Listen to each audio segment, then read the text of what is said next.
It begins, as many astronomical discoveries do, with a faint smudge moving against the background stars.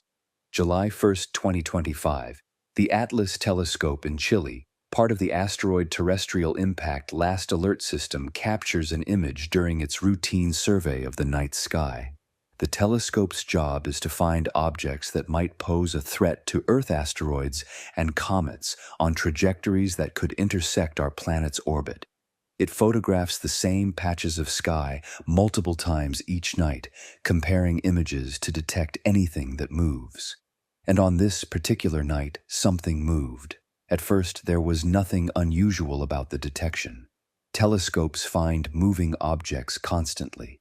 Most are asteroids, making their predictable orbits around the Sun, returning again and again in elliptical paths that have persisted for billions of years.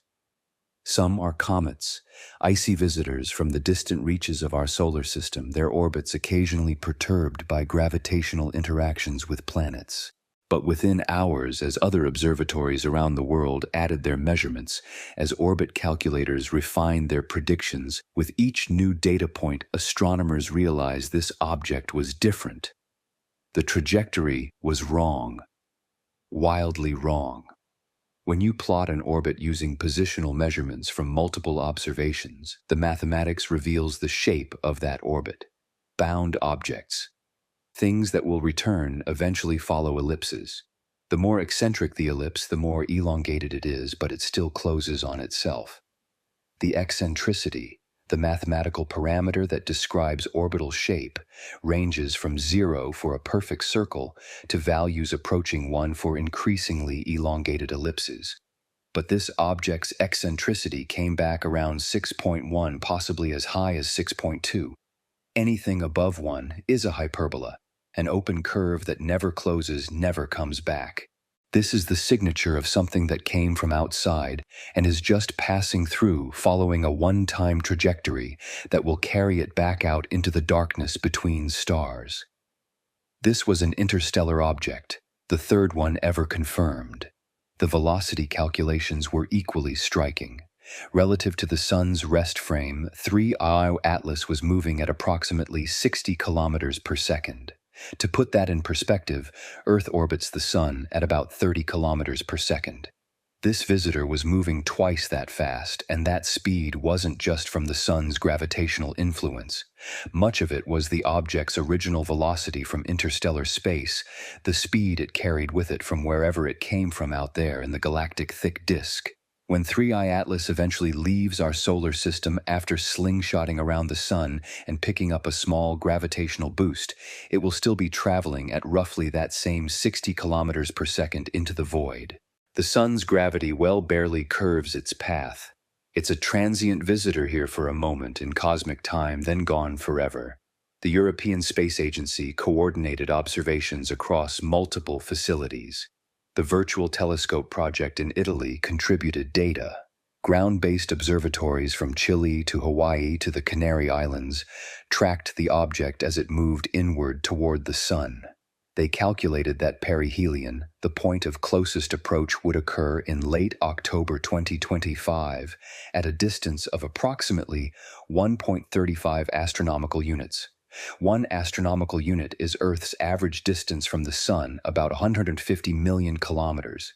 So 1.35 AU places perihelion just inside the orbit of Mars, close enough to experience significant solar heating, far enough to avoid the catastrophic sublimation that destroys sun-grazing comets that venture too near. This was going to be a relatively mild perihelion passage by solar system standards, which made what happened next all the more unexpected. On July 21, 2025, the Hubble Space Telescope turned its instruments toward 3I Atlas. Hubble, despite being over 3 decades old, remains one of humanity's most powerful tools for observing faint and distant objects. Its position above Earth's atmosphere eliminates the blurring effects of atmospheric turbulence, allowing for exquisitely detailed images. What Hubble saw was a classic cometary structure, a central nucleus, the solid body of the object itself, surrounded by a glowing coma of gas and dust being liberated by solar heating. Behind the nucleus, stretching away from the sun, a tail formed by radiation pressure and the solar wind pushing material downstream. The images allowed astronomers to estimate the size of the nucleus. Based on the object's brightness and making reasonable assumptions about its albedo, how reflective its surface is, they calculated the nucleus was probably no larger than about 2.8 kilometers in diameter. Small by cometary standards. Roughly comparable to the nucleus of Halley's Comet, which is about 15 kilometers long but only a few kilometers wide. 2.8 kilometers. That's the scale we're dealing with. A mountain-sized chunk of ice and rock and whatever other materials it contains, hurtling through space at cosmic velocities, active and outgassing as the sun's heat warms its surface. Then came the James Webb Space Telescope's contribution.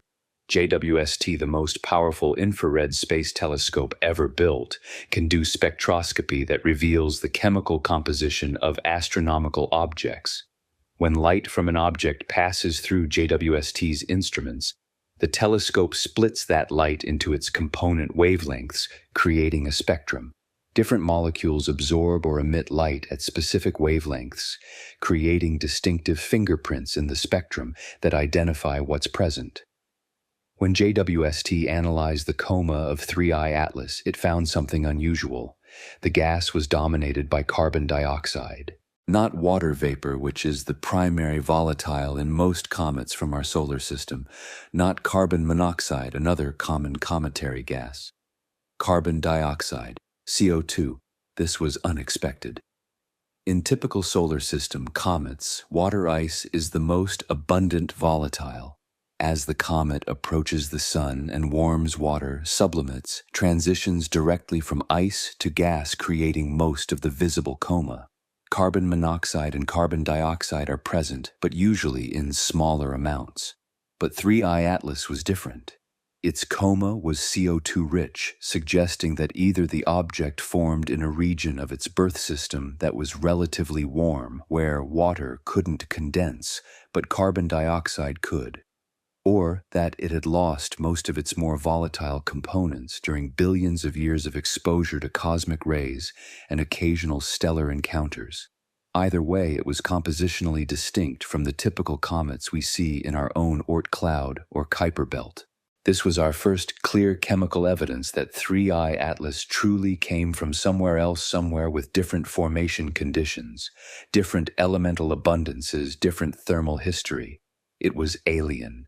Not in the sense of being artificial or alive, but in the original meaning of the word foreign from elsewhere, not of this place.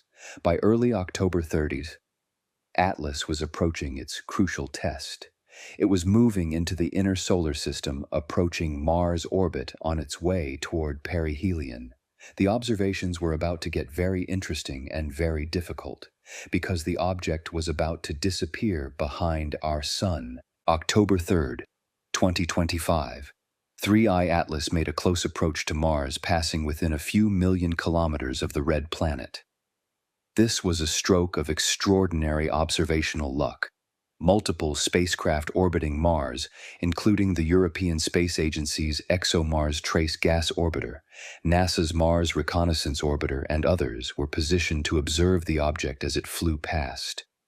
These spacecraft carry cameras and instruments designed to study Mars and its atmosphere, but they're also capable of observing other objects in space when opportunities arise. They captured images of 3I Atlas confirming its position and velocity. The data showed no deviation from the predicted trajectory. This is important because it establishes a baseline. As of early October, before the object moved behind the sun from Earth's perspective, its orbit was exactly where the calculations said it should be. No surprises, no unexplained accelerations or decelerations. Just simple Keplerian mechanics, the elegant mathematical description of how objects move under gravity's influence, with a small additional component. From outgassing the kind of thing we expect from active comets. Then 3I Atlas continued its journey inward, and the observational situation became dramatically more challenging.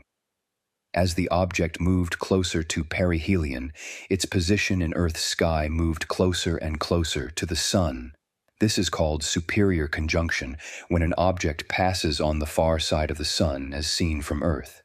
It's the opposite of inferior conjunction, when an object passes between Earth and the Sun. During superior conjunction, the object effectively disappears into the Sun's glare. The Sun is overwhelmingly bright. Its surface temperature is about 5,800 Kelvin, and it radiates across the electromagnetic spectrum with tremendous intensity. Trying to see a small, faint object near the Sun through a regular telescope is like trying to spot a firefly hovering next to a searchlight. The glare from the searchlight drowns out everything else. Your eyes or your telescope's detector become saturated with light and subtle features vanish into the brightness. This is where specialized instruments become essential. Instruments designed specifically to block out the Sun's disk and observe only the surrounding region. These instruments are called coronagraphs. A coronagraph is essentially a telescope with a carefully designed occulting disk or other blocking mechanism that physically prevents direct light from the Sun's photosphere, the visible surface, from entering the instrument. By blocking the overwhelming brightness of the solar disk, a coronagraph reveals the much fainter corona, the Sun's outer atmosphere, which extends millions of kilometers into space and is normally invisible except during total solar eclipses. Coronagraphs also reveal objects moving through the inner heliosphere, the region of space dominated by the Sun's influence. Comets passing near the Sun, the occasional asteroid on an unusual orbit. And if you're very lucky and know where to look, interstellar visitors transiting behind our star. Several spacecraft carry coronagraphs as part of their mission to monitor space weather and solar activity. The Solar and Heliospheric Observatory SOHO has been operating since 1995 from a position at the L1 Lagrange point about 1.5 million kilometers from Earth toward the Sun. SOHO's LASCO coronagraphs, large-angle and spectrometric coronagraph, have discovered thousands of comets over the decades, many of them sun grazers that dive extremely close to the solar surface and often don't survive the encounter. The Solar Terrestrial Relations Observatory stereo consists of two spacecraft positioned at different angles, relative to Earth, providing stereoscopic views of the Sun. Although one of these stereo spacecraft has had communication problems, they've contributed valuable data about solar eruptions and objects near the Sun. And then there's GOES-19, part of the Geostationary Operational Environmental Satellite System. While primarily designed for weather monitoring and space weather forecasting, GOES-19 carries instrumentation that can observe the solar corona. All of these instruments can, in principle, detect objects moving through the inner heliosphere, including comets passing near the Sun. The objects appear as faint smudges in the coronagraph images, small regions of slightly increased brightness, where sunlight reflects off the comet's nucleus and coma. And this is where independent observers started reporting something remarkable. People analyzing publicly available coronagraph imagery, amateur astronomers, independent researchers, citizen scientists claimed they could see a faint object moving through the frames in late October 2025, right around the time 3I Atlas was supposed to be near perihelion behind the Sun. The object's motion matched the predicted ephemeris, the calculated position as a function of time based on the orbital elements determined from earlier observations. Its brightness was consistent with a small nucleus reflecting sunlight at that distance, with contributions from the coma scattering additional light. Frame by frame, day by day, the little smudge crept along exactly the path that had been calculated months earlier based on observations taken before the conjunction. No deviation, no surprise accelerations, just the smooth, predictable arc of an object following Newton's laws and Kepler's equations. It was an extraordinary technical achievement just to detect the object at all. Coronagraph images are noisy and complex. They contain features from the solar corona itself. structures in the solar wind, occasional cosmic ray hits that create bright spots in the detector instrumental artifacts from scattered light and reflections within the optical system. Extracting a faint comet signal from all that noise requires careful image processing, frame averaging, and knowing exactly where to look. But the detections appeared to be real. Multiple observers reported consistent results. The object was there, moving through the coronagraph field of view precisely on schedule. And then something happened that transformed this from an interesting interstellar visitor story into a genuine scientific mystery. According to reports now emerging during that same period, while 3I Atlas was behind the Sun from Earth's perspective, moving through the inner heliosphere near perihelion solar observatories, recorded something unusual on the Sun's far side. 3 large coronal mass ejections erupted in relatively quick succession from active regions on the far hemisphere, the hemisphere facing away from Earth. The side we couldn't directly observe from our planet, but could sometimes monitor using spacecraft positioned off to the sides or by analyzing sound waves traveling through the Sun's interior. These weren't Earth-directed CMEs, which is why they didn't make the news and didn't trigger geomagnetic storm warnings on our planet. They were aimed elsewhere. And according to the geometry, according to the timing and the apparent source regions and the propagation directions inferred from limited data, these 3 massive plasma eruptions appeared to be aimed toward the location where 3I Atlas was transiting near perihelion. 3 coronal mass ejections. 3 times the Sun appeared to fire at this tiny intruder from another star system. And here's where the mystery deepens into something that challenges our understanding of physics. When 3 Atlas emerged from behind the Sun, when it continued outbound from perihelion and moved far enough from the solar disk that ground-based telescopes could track it again, observers found it exactly where it was supposed to be. The ephemeris held. The predictions made months earlier before any of this happened remained accurate. No deflection, no deviation, no measurable change in velocity or direction. As if those 3 massive solar storms, those gargantuan eruptions of magnetized plasma, had simply passed through or around the object without imparting any momentum at all. And that, in the elegant language of physics, should be impossible.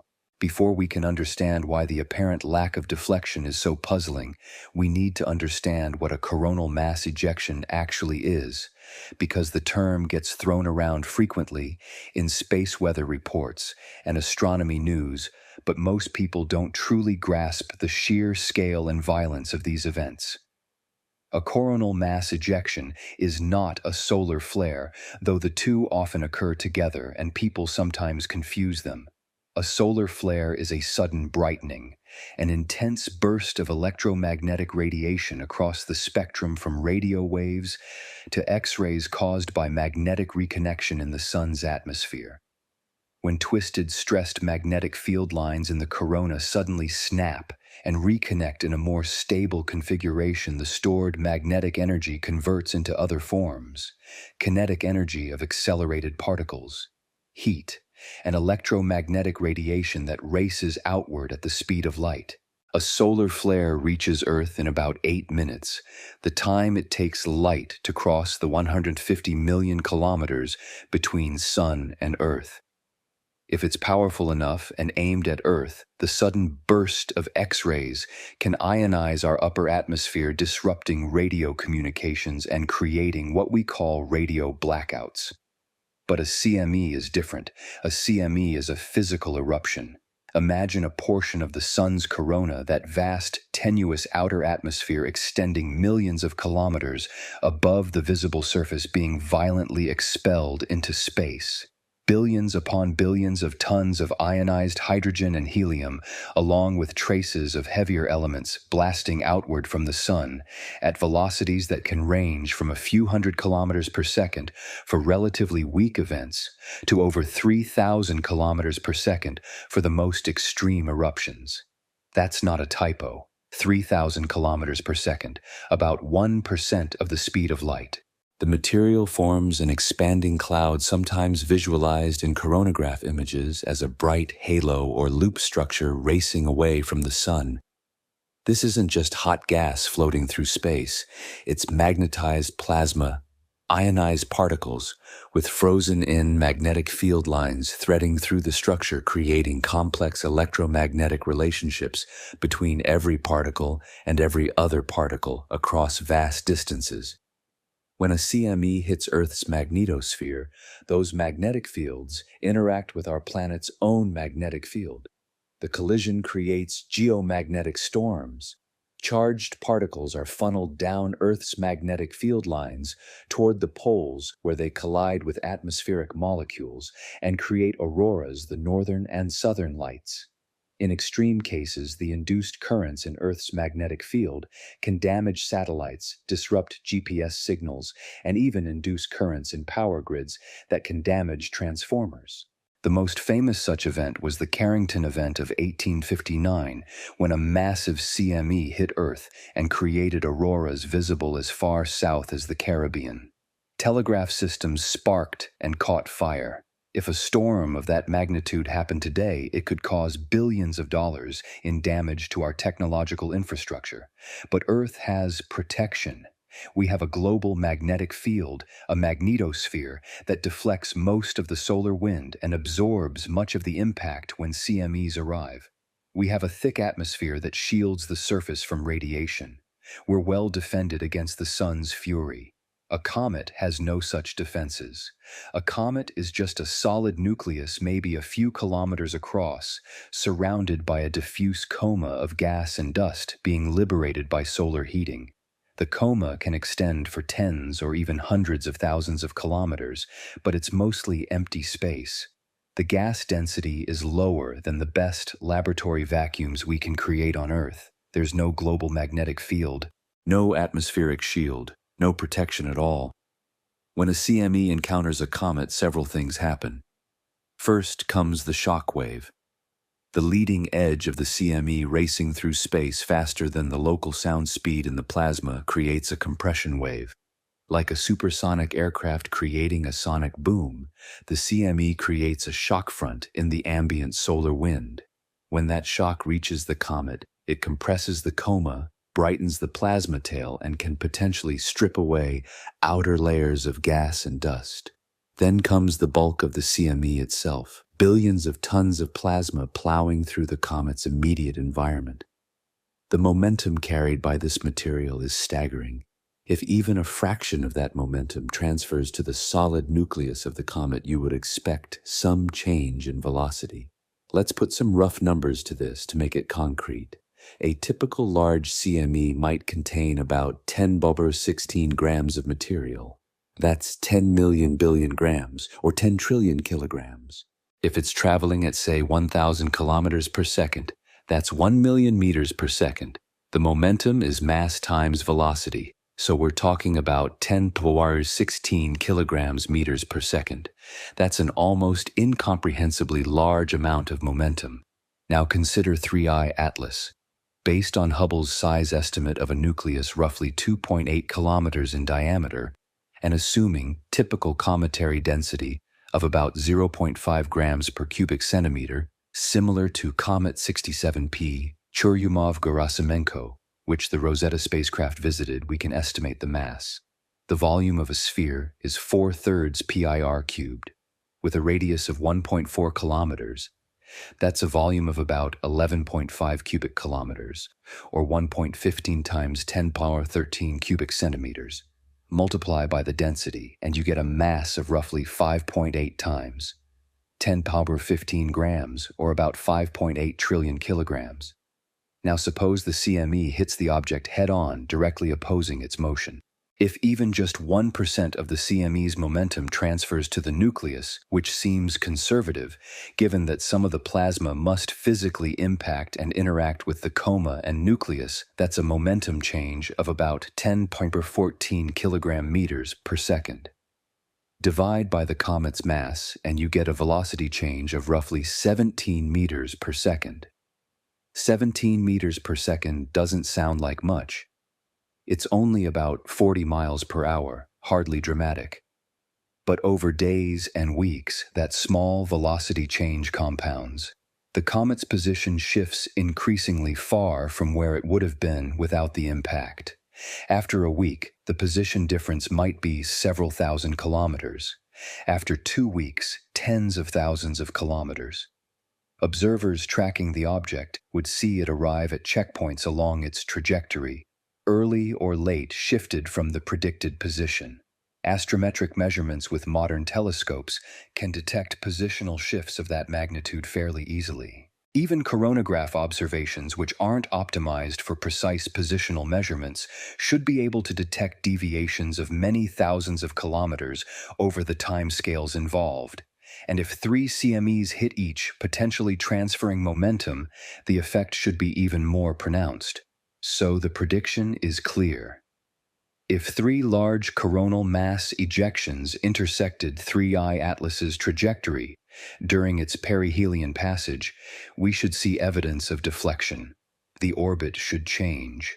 The object should not appear exactly where the pre-perihelion predictions indicated, but according to the coronagraph observations that have been reported, it didn't happen. The object stayed on course.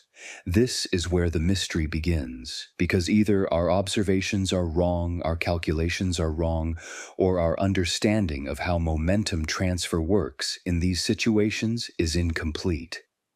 Those are the only options, and none of them is particularly comfortable. Let's be more rigorous about this because we need to understand exactly how surprising or not surprising the apparent lack of deflection actually is. The basic physics is straightforward. Momentum must be conserved.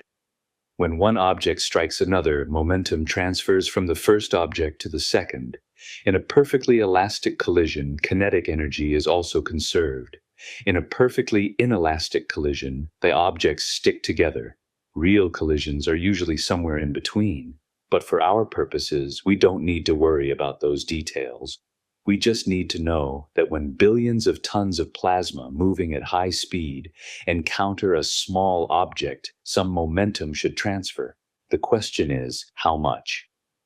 This depends on several factors: the cross-sectional area of the target, the density of the incoming plasma, the relative velocity, the efficiency of momentum coupling, which depends on whether the interaction is primarily mechanical physical impact or electromagnetic involving forces between charged particles and magnetic fields. For a simple mechanical collision, the momentum transfer depends on how much of the CME's mass actually hits the nucleus versus passing through the mostly empty coma without significant interaction. Let's model this conservatively. The nucleus has a diameter of about 2.8 kilometers, so its cross-sectional area is roughly pi times 1.4 kilometers squared, which is about 6 square kilometers, or 6 times 10 to the 6 square meters. If the CME has a density of 10 to the 15 grams per cubic centimeter, which is fairly typical for the denser regions of CMEs, and is traveling at 1,000 kilometers per second, then the mass flux through that cross-sectional area is density times velocity times area. Converting units. Carefully, density is 10 parse 18 kilograms per cubic meter. Velocity is 10 to 6 meters per second. Area is 6 times 10 to 6 square meters. The mass flux is 6 times 10 pos 6 kilograms per square meter per second times 6 times 10 to 6 square meters, which is about 36 kilograms per second. If the CME interaction lasts for, say, 1 hour, which is reasonable, given that CMEs are large structures and the comet is moving through them, that's 3,600 seconds. So the total mass that impacts the nucleus is roughly 130,000 kilograms. That doesn't sound like much compared to the comet's 5.8 trillion kilogram mass. But remember, this material is moving at 1,000 kilometers per second relative to the comet. The momentum is mass times velocity, so 130,000 kilograms, times 1,000 meters per second is 1.3 times 10 over 11 kilogram meters per second. Divide by the comet's mass, and you get a velocity change of about 0.02 meters per second, 2 centimeters per second. That's much smaller than our earlier estimate, but it's still measurable over time. After a day, the position difference would be about 700 meters. After a week, about 12 kilometers. After 2 weeks, 24 kilometers. And that's from 1 CME using conservative assumptions. 3 CMEs would triple the effect. If the CMEs were denser or faster, the effect would be larger. If the cross-sectional interaction area is bigger than just the nucleus, if the coma provides some effective area for momentum transfer, the effect could be larger still. The point is that even with conservative estimates, some deflection should occur and should be detectable. So why didn't it happen? There are several possible explanations, and we need to evaluate each one carefully. Possibility 1. The CMEs missed. Maybe the 3 CMEs didn't actually hit 3I Atlas. Maybe they passed nearby but not close enough to impart significant momentum. Space is big, really big. Even in the inner solar system, the distances involved are enormous compared to the sizes of comets and the concentrated regions of CMEs. CMEs expand as they propagate, but they're not uniform density spheres. They have structure with denser filaments and regions of lower density. The densest material might be concentrated in relatively narrow streams. If 3I Atlas happened to be positioned where the bulk of the CME's mass passed to one side, if the nucleus threaded through a region where the plasma density was lower than average, then the momentum transfer could be negligible. This seems plausible for 1 CME. Getting lucky once isn't that unlikely, but 3 times 3 separate CMEs all missing by just enough to avoid detectable deflection. The coincidence starts to strain credibility. Moreover, if the CMEs passed close to the object, we might expect to see other effects. Brightening of the plasma tail, compression and distortion of the coma. These effects should be visible in the coronagraph images if the object was indeed in or near the CME paths. So while the CMEs missed is a possible explanation, it's not entirely satisfying. Possibility 2. The object is much more massive than we think. Maybe our mass estimate is wrong. If the nucleus is much denser than typical cometary material, the momentum transfer from the CMEs would produce a proportionally smaller velocity change. If the density were 3 grams per cubic centimeter instead of 0.5 more like solid rock than fluffy ice, the mass would be 6 times larger and the deflection would be 6 times smaller. That would put the velocity change down to a few millimeters per second, and the position deviation after 2 weeks would be only about 4 kilometers. That's getting close to the noise level of coronagraph astrometry, maybe still detectable but much harder to confirm. Could 3I Atlas have such high density? It's possible. If it's not a typical comet, but rather a fragment of a disrupted rocky planet from another star system, if it's partially metallic or composed of dense silicate minerals, then high density isn't unreasonable. But here's the problem. If the object is that dense, why is it producing such an active coma? Dense, rocky objects typically have less volatile content and produce less outgassing.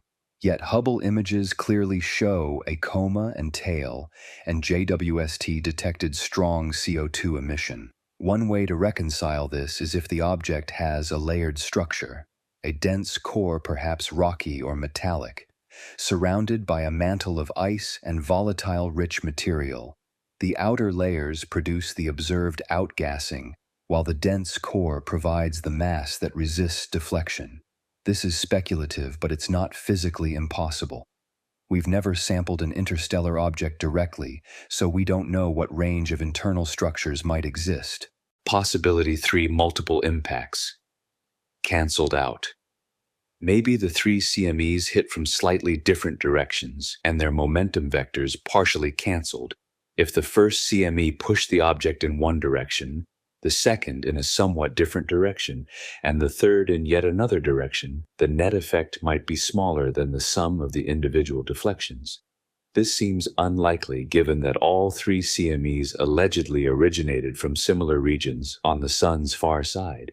But CMEs are complex 3-dimensional structures. They expand and evolve as they propagate.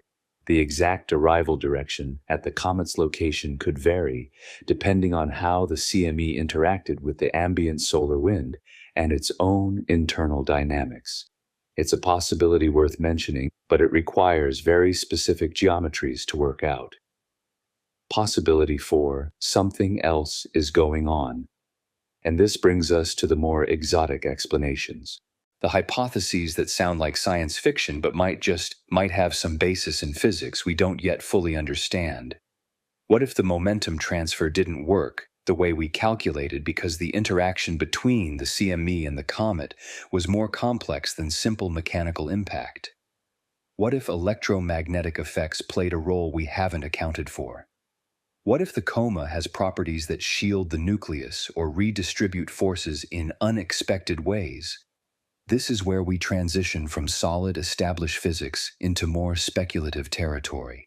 But before we dismiss these ideas as wild fantasies, let's examine the actual physics of how comets interact with the solar wind and see whether there might be any basis for thinking something unusual could occur. Because if there's one thing we've learned from astronomy, it's that nature is often more creative than our imaginations. Let's be clear about what the observations apparently show. After perihelion, when 3I Atlas emerged from behind the Sun and moved far enough from the solar disk that ground-based telescopes could observe it again, multiple independent observers reported tracking the object and comparing its position to the pre-perihelion ephemeris. The ephemeris is the predicted position as a function of time, calculated from the orbital elements determined before the object went behind the Sun. These calculations use the observations from July through early October before superior conjunction and project forward, assuming only gravitational forces and the small non-gravitational accelerations from cometary outgassing. If CMEs had imparted significant momentum, the post-perihelion observations should show a deviation. The object should appear ahead of or behind the predicted position, or shifted out of the predicted orbital plane depending on the direction of the deflecting force. But according to reports, and I must emphasize these reports have not yet been formally peer-reviewed or published in scientific journals, the object appears to be tracking the ephemeris within observational uncertainties. What does within observational uncertainties mean? It means the measured position and the predicted position agree to within the error bars of the measurement. For ground-based optical observations of a faint comet position, uncertainties might be several hundred kilometers or more.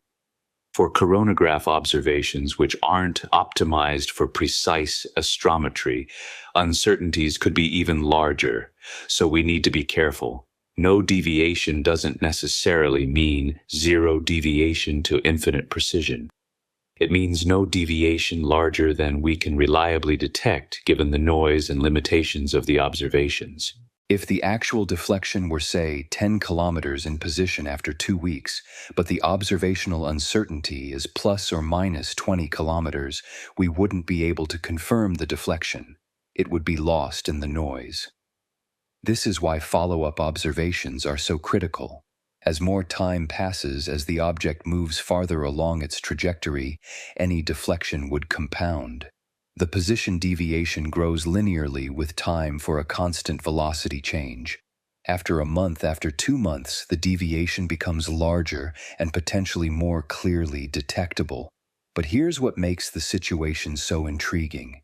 Even accounting for observational uncertainties, even being conservative about what the data can and cannot tell us, the fact that the object appears to be on or very near its predicted trajectory is surprising given the reported CME impacts. Let me put this in perspective by comparing to other documented cases of comets encountering solar eruptions.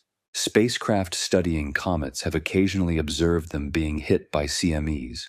The most famous example is Comet Encke, a short-period comet that orbits the Sun every 3.3 years. In 2007, the Stereo spacecraft captured images of Encke's tail being completely severed by a CME. The plasma tail, which normally streams smoothly away from the Sun, was visibly disrupted, torn away from the comet by the violence of the CME impact. Did Encke's orbit change? Probably slightly, but the effect was too small to measure with available observations. Encke is much larger and more massive than 3I Atlas. Its nucleus is about 5 kilometers in diameter, and the CME interaction, while dramatic in appearance, likely didn't transfer enough momentum to significantly alter its orbit. But Encke's tail severing shows that CMEs do physically interact with comets.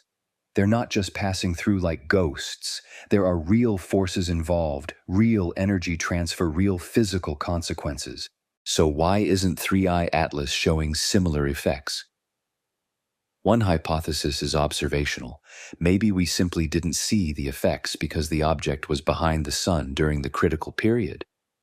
Maybe the coma did compress the tail, did brighten or disrupt, but we missed it because our viewing geometry was poor. Another hypothesis is geometric. Maybe 3I Atlas's trajectory took it through regions where the CME impacts were glancing rather than direct. The forces were distributed over a large volume rather than concentrated on the nucleus, and the net effect was minimized. But there's another hypothesis that's more intriguing and more unsettling.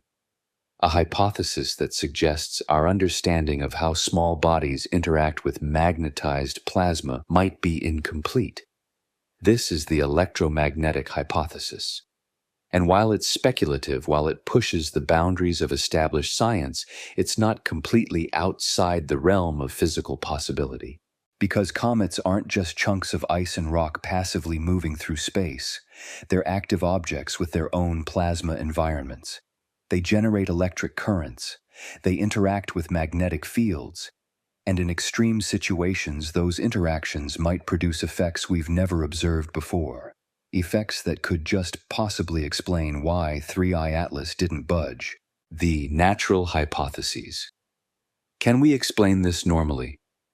Before we venture into exotic territory, we owe it to scientific rigor to thoroughly examine the conventional explanations, the hypotheses that don't require new physics or unprecedented phenomena, the explanations that fit within our current understanding of how the universe works. Let's systematically evaluate each one. Hypothesis 1A, the geometric miss. This is perhaps the most straightforward explanation. The three CMEs didn't actually hit 3I Atlas with their dense, high-momentum cores.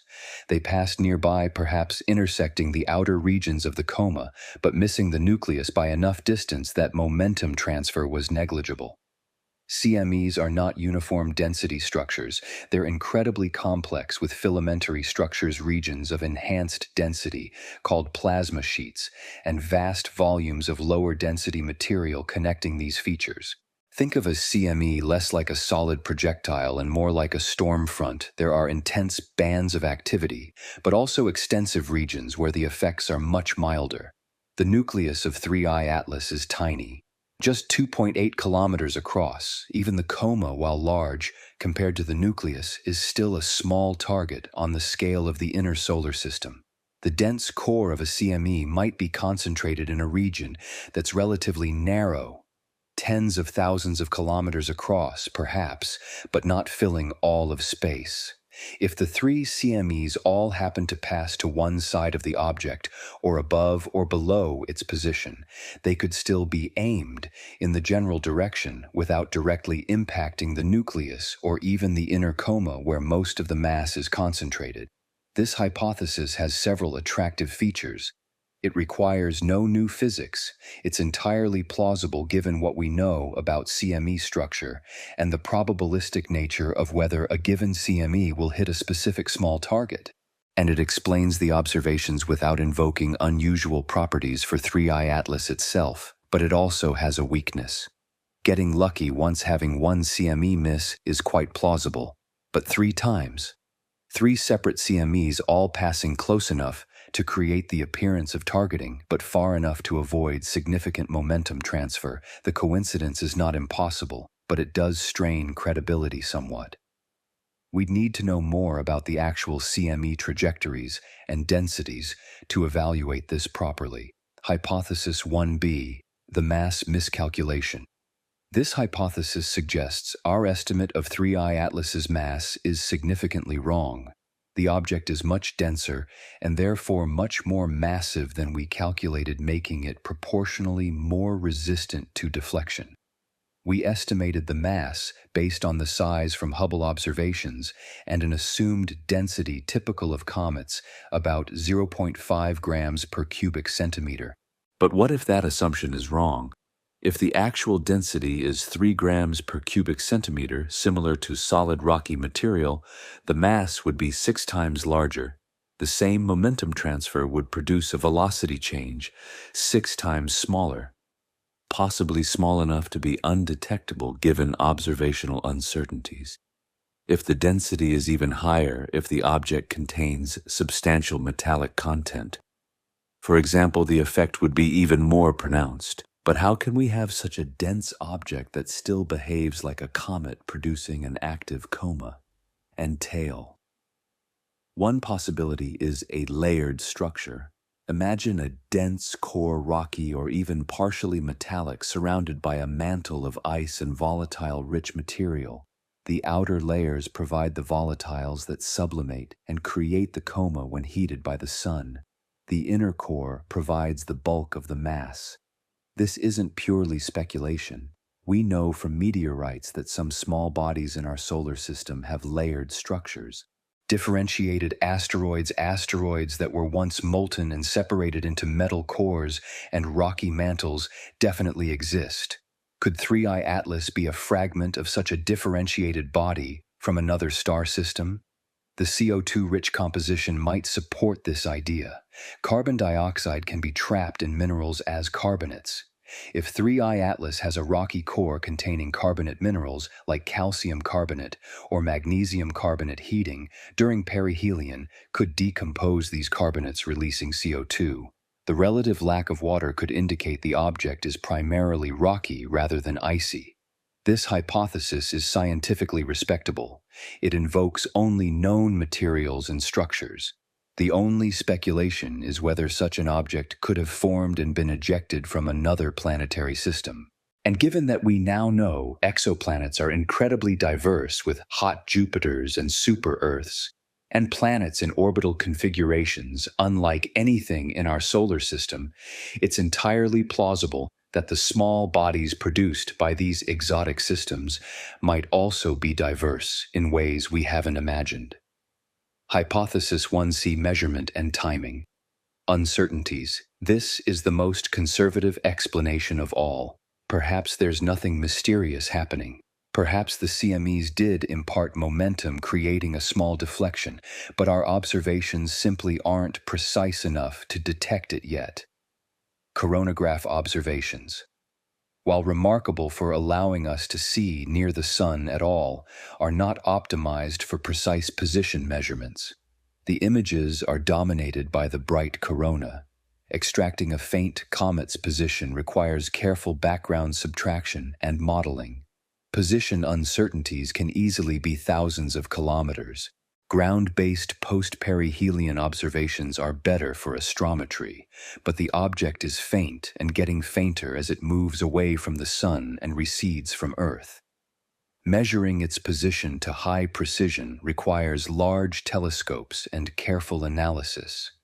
Maybe the deflection is real but small, on the order of what our conservative calculations suggested, and we simply need more time and better observations to confirm it.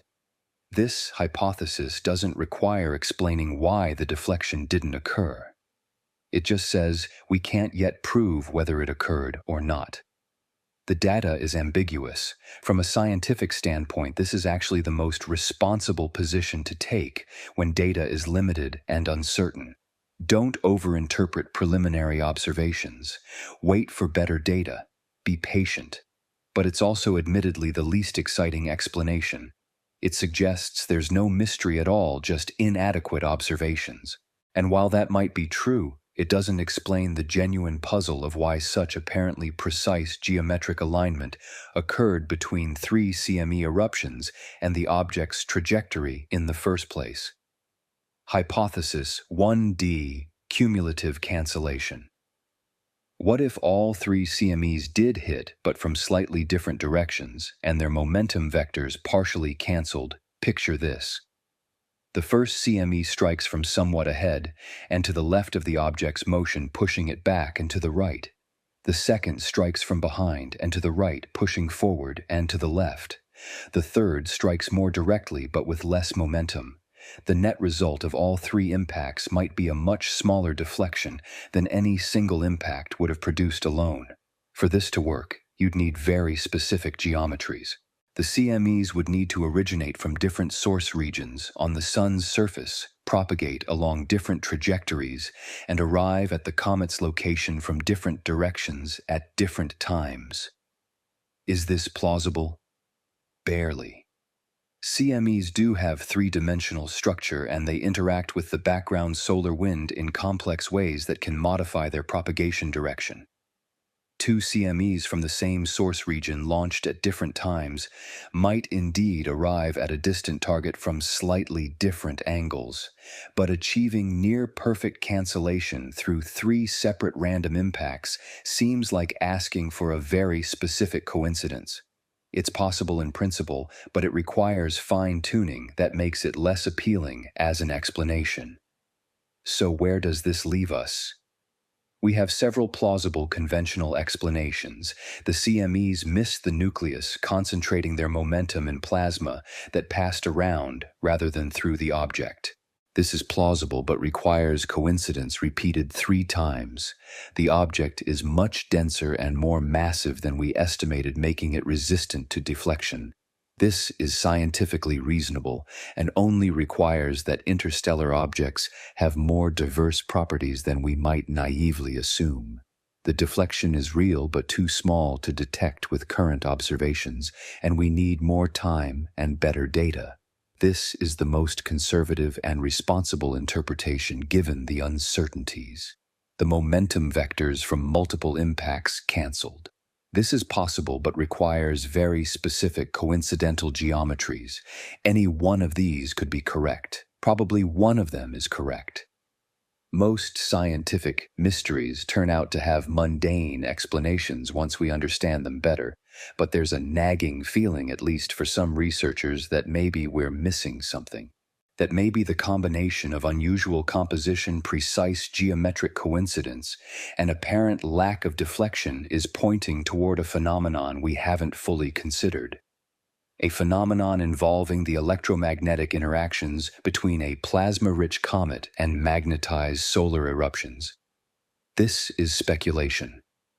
Let me be absolutely clear about that. What follows in the next section is not established science. It's hypothesis conjecture, an exploration of ideas that might explain the observations if the conventional explanations somehow fall short. But it's based on real physics, on principles of electromagnetism and plasma dynamics that are well understood in other contexts, but which might produce unexpected effects when applied to situations we've never observed before. So let's venture carefully into this more speculative territory, keeping our critical faculties sharp, and see what we find. I need to preface what follows with a clear statement. This is speculation based on known plasma physics principles, but it pushes those principles into regimes where we have little observational data. What I'm about to describe is not confirmed science. It's a hypothesis, an idea that attempts to explain puzzling observations by invoking mechanisms that are theoretically possible but not yet demonstrated. With that disclaimer firmly in place, let's explore the electromagnetic hypothesis. The basic idea is this. 3I Atlas is not just passively drifting through the sun's magnetic field like a piece of cosmic driftwood. Instead, it's actively interacting with the sun's electromagnetic environment in ways that modify how CMEs affect it.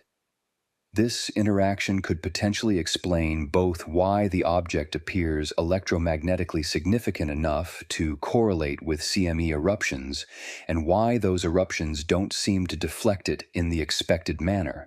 To understand how this might work, we need to start with what we know about comet plasma environments. When a comet approaches the sun, solar heating causes volatiles on and near the surface to sublimate, to transition directly from solid to gas. This creates a coma, an atmosphere of neutral gas molecules expanding away from the nucleus. But this neutral gas doesn't stay neutral for long. The sun emits intense ultraviolet radiation that ionizes the gas molecules, stripping away electrons and leaving charged ions. The solar wind, the constant stream of charged particles flowing outward from the sun, also ionizes the coma through collisions. Once you have ions, you have plasma, and plasma behaves very differently from neutral gas. Charged particles respond to electromagnetic fields. They spiral along magnetic field lines. They create electric currents when they move in organized ways. And those currents themselves generate magnetic fields which can interact with other magnetic structures in complex feedback loops. The interaction between a comet's ionized coma and the solar wind creates several distinct regions. There's a bow shock upstream where the solar wind first encounters the obstacle of the coma and compresses. There's a region called the cometopause where cometary ions and solar wind ions mix and interact. And streaming behind the comet is the ion tail or plasma tail made of ionized cometary material being swept downstream by the solar wind's magnetic field. Spacecraft have flown through cometary coma and measured these structures directly. The Rosetta mission spent 2 years at Comet 67P Churyumov-Gerasimenko, measuring electric and magnetic fields, plasma densities and velocities, studying the details of how comets interact with the solar environment. What we learned is that these interactions involve genuine electric currents. Currents flowing through the ionized coma, creating magnetic structures generating electric fields. The physics is complex magnetohydrodynamics, the study of how electrically conducting fluids behave in magnetic fields, but it's well-established physics. Now here's where the speculation begins. What if 3I Atlas, with its unusual CO2-rich composition, with its potentially different dust properties, indicated by those polarization measurements, with its unknown internal structure, has a plasma environment that's unusually conductive or that generates stronger magnetic fields than typical comets? What if the interaction between this enhanced plasma environment and the sun's magnetic field creates effects we haven't observed before because we've never studied an object quite like this one? Mechanism 1, magnetic pressure shielding. Consider this possibility. The coma of 3I Atlas, when fully ionized by solar radiation, might act like a magnetic cushion or sail. When a CME arrives carrying its own frozen-in magnetic field, that magnetic field encounters the magnetic field generated by currents in the comet's coma. Magnetic fields can push against each other through magnetic pressure, a very real force that's responsible for many phenomena in plasma physics. If the coma's magnetic field is strong enough and structured appropriately, the CME's magnetic pressure might be distributed over a large volume rather than concentrated on the nucleus. The force gets spread out over tens of thousands of kilometers of coma, converted into compression and heating of the plasma rather than being translated into bulk motion of the nucleus. This would be similar conceptually to how Earth's magnetosphere shields our planet from the solar wind. The solar wind doesn't directly impact Earth's surface. Instead, it encounters our magnetic field, which deflects and channels the plasma around the planet. We feel the effects through geomagnetic disturbances and auroras, but the atmosphere and surface are protected. Could a comet's plasma environment, under the right conditions, provide a similar, though much weaker, magnetic shielding effect? The problem with this idea is one of scale. Earth's magnetic field is generated by a planetary dynamo convective motions in our molten iron-nickel outer core, creating a powerful, globally coherent magnetic field. A comet nucleus is tiny and probably doesn't have the internal structure to generate such a field. But what if the field doesn't need to be internally generated? What if it's induced, created by the interaction between the solar wind and the comet's conductive coma? When a conductor moves through a magnetic field, or when a magnetic field moves past a conductor, electric currents are induced in the conductor through Faraday's law of electromagnetic induction. These induced currents create their own magnetic fields that oppose the change that created them. If 3I Atlas's coma is unusually conductive, perhaps due to its CO2-rich chemistry, creating ions with different properties, or perhaps due to dust grains with metallic content providing additional conductivity, the induced currents could be strong, and those currents could generate magnetic fields significant enough to affect how the CME's momentum is transferred. Is this possible? Theoretically, perhaps, but we'd need much more information about the coma's actual electrical properties, which we don't have. Mechanism 2. The conductive core hypothesis. Here's a more speculative idea. What if 3I Atlas's nucleus contains substantial metallic or highly conductive material? If the object is a fragment from a differentiated exoplanet, a world that was once molten and separated into metal core and rocky mantle, it might contain iron-nickel alloys or other conductive minerals. If that core is somehow generating or retaining a magnetic field, it could interact with the CME in ways that redistribute forces. Some meteorites found on Earth, particularly iron meteorites, contain remnant magnetization. They formed in the presence of strong magnetic fields and locked in that magnetization as they cooled. Such fields can persist for billions of years. Could 3I Atlas have a magnetized core? If it does, that core would create a local magnetic field extending into the coma, potentially providing genuine magnetic shielding similar to planetary magnetospheres, just on a much smaller scale. This idea requires multiple speculative assumptions: that the object has a metallic core, that this core is magnetized, and that the magnetization is strong enough to matter. But none of these assumptions violates known physics. They're just unlikely. Mechanism 3. CO2 plasma properties. Carbon dioxide ionizes differently than water. When CO2 is ionized, it can break into CO2 plus ions or fragment further into CO plus and O plus. These ions have different charge-to-mass ratios than the H2O plus H plus and OH plus ions produced by water-rich comets. Different charge-to-mass ratios mean different responses to electromagnetic fields. The ions gyrate at different frequencies around magnetic field lines. They create different current distributions. The plasma has different collective behaviors. Could these differences matter for momentum transfer? Conceivably. The details of how CME magnetic fields couple to the coma depend on the plasma properties. If CO2-rich plasma has significantly different electrical conductivity or magnetic permeability or some other relevant property, the coupling efficiency might be different. This is the weakest version of the electromagnetic hypothesis. It doesn't claim dramatic effects, just that the interaction might be somewhat different than we're used to, and those differences might add up to measurable effects when combined with other factors. The scientific basis. Alf-Venn and plasma cosmology. None of these ideas are completely invented from nowhere. They draw on real work in plasma physics, particularly the contributions of Hannes Alf-Venn, who won the Nobel Prize in Physics in 1970 for his work on magnetohydrodynamics. Alf-Venn pioneered the study of how plasmas and magnetic fields interact. He showed that plasmas can support waves called Alf-Venn waves, where oscillations in the magnetic field and plasma velocity are coupled.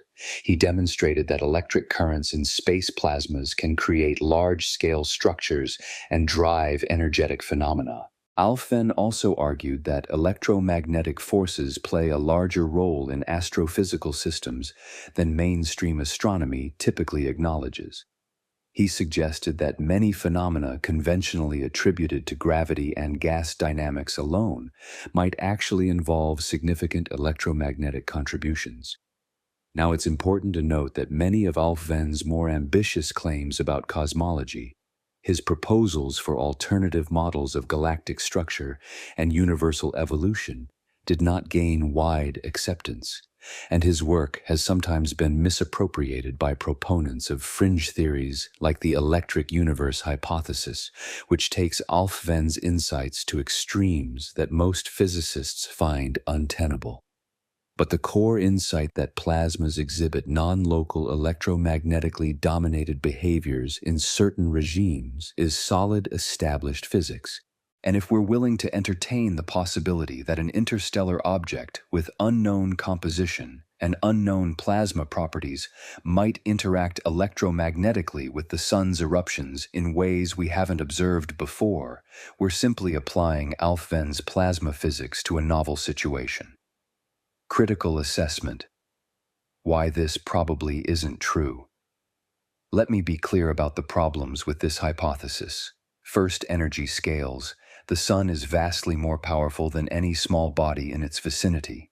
A comet a few kilometers across, no matter how conductive its coma, cannot generate magnetic fields or electric currents comparable in strength to those in the solar corona. The scale mismatch is enormous. Second, lack of evidence.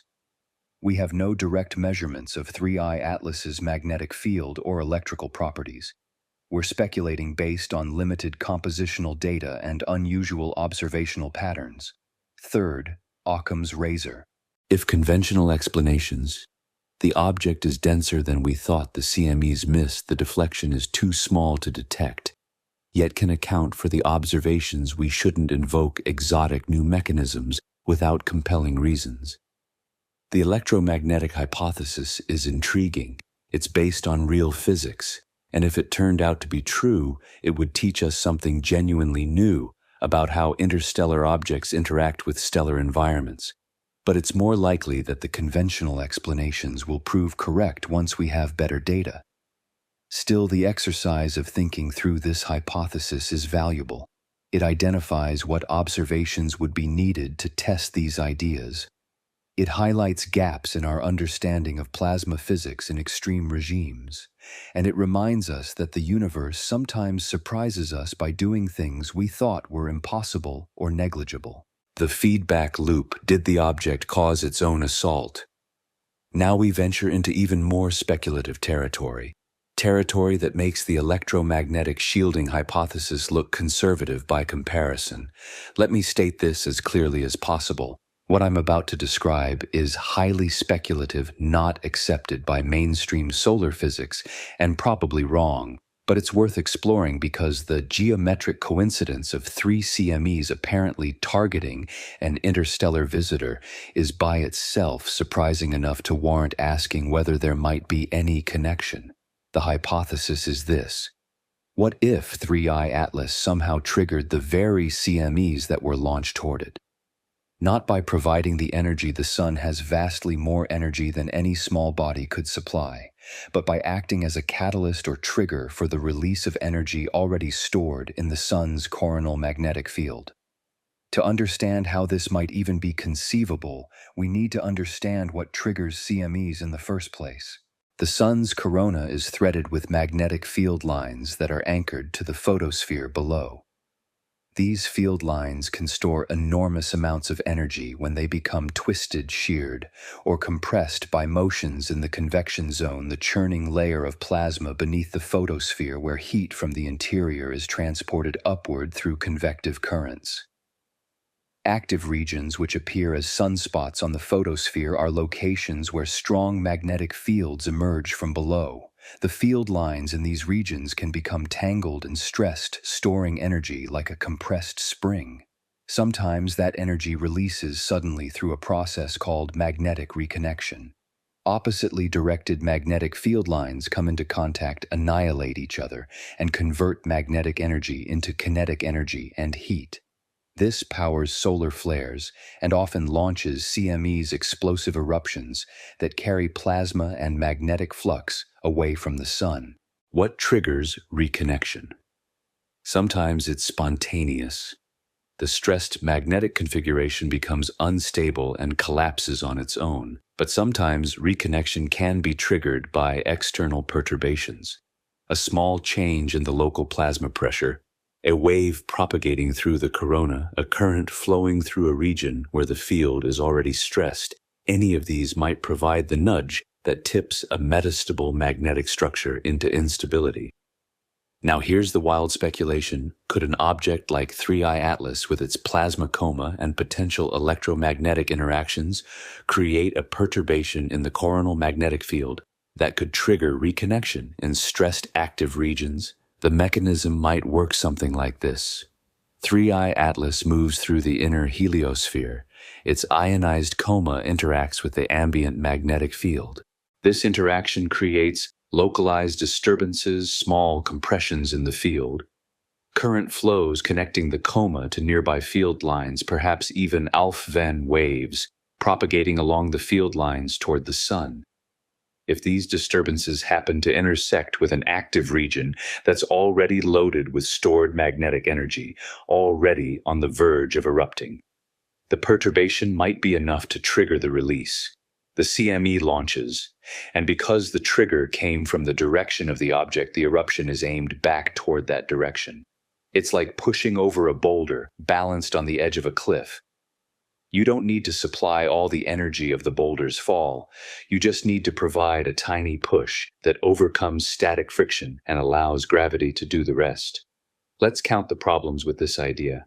1. Scale mismatch. The sun is 1.4 million kilometers in diameter. Active regions are tens or hundreds of thousands of kilometers across. The magnetic structures in the corona extend millions of kilometers into space.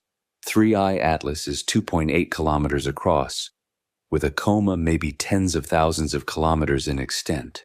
How can something so small perturb something so enormous to distance? At perihelion, 3I Atlas was about 200 million kilometers from the sun's surface. The corona extends outward, but the active regions where CMEs originate are in the lower corona, relatively close to the photosphere. How could a perturbation from an object that far away propagate back and trigger an eruption? 3. Causality timing. For the object to trigger a CME, the perturbation would need to travel from the object to the sun, trigger the reconnection, and then the CME would need to propagate back to the object's location. This takes time. The geometry and timing would need to work out precisely. 4. Lack of mechanism. We don't have a clear physical mechanism for how the perturbation would propagate. Alf-Venn waves can carry disturbances along magnetic field lines at speeds of tens to hundreds of kilometers per second. But the magnetic field lines near the sun are mostly closed loops or radial structures. How would a wave from the object's location reach a far-side active region 5 coincidence? Even if one CME could be triggered this way, having 3 separate events all triggered by the same object seems absurdly unlikely. Despite all these problems, let me offer some reasons why we shouldn't completely dismiss the idea. Complex systems can exhibit disproportionate responses to small perturbations. This is the essence of chaos theory and sensitive dependence on initial conditions. The canonical example is the butterfly effect, how a butterfly flapping its wings in Brazil might theoretically set off a tornado in Texas through a chain of atmospheric interactions. The solar corona is demonstrably a complex system. Small perturbations can cascade. A current flowing through a region can trigger instabilities that grow exponentially. Magnetic reconnection is inherently a threshold phenomenon. Below a certain stress level, nothing happens. Above it, sudden explosive release occurs.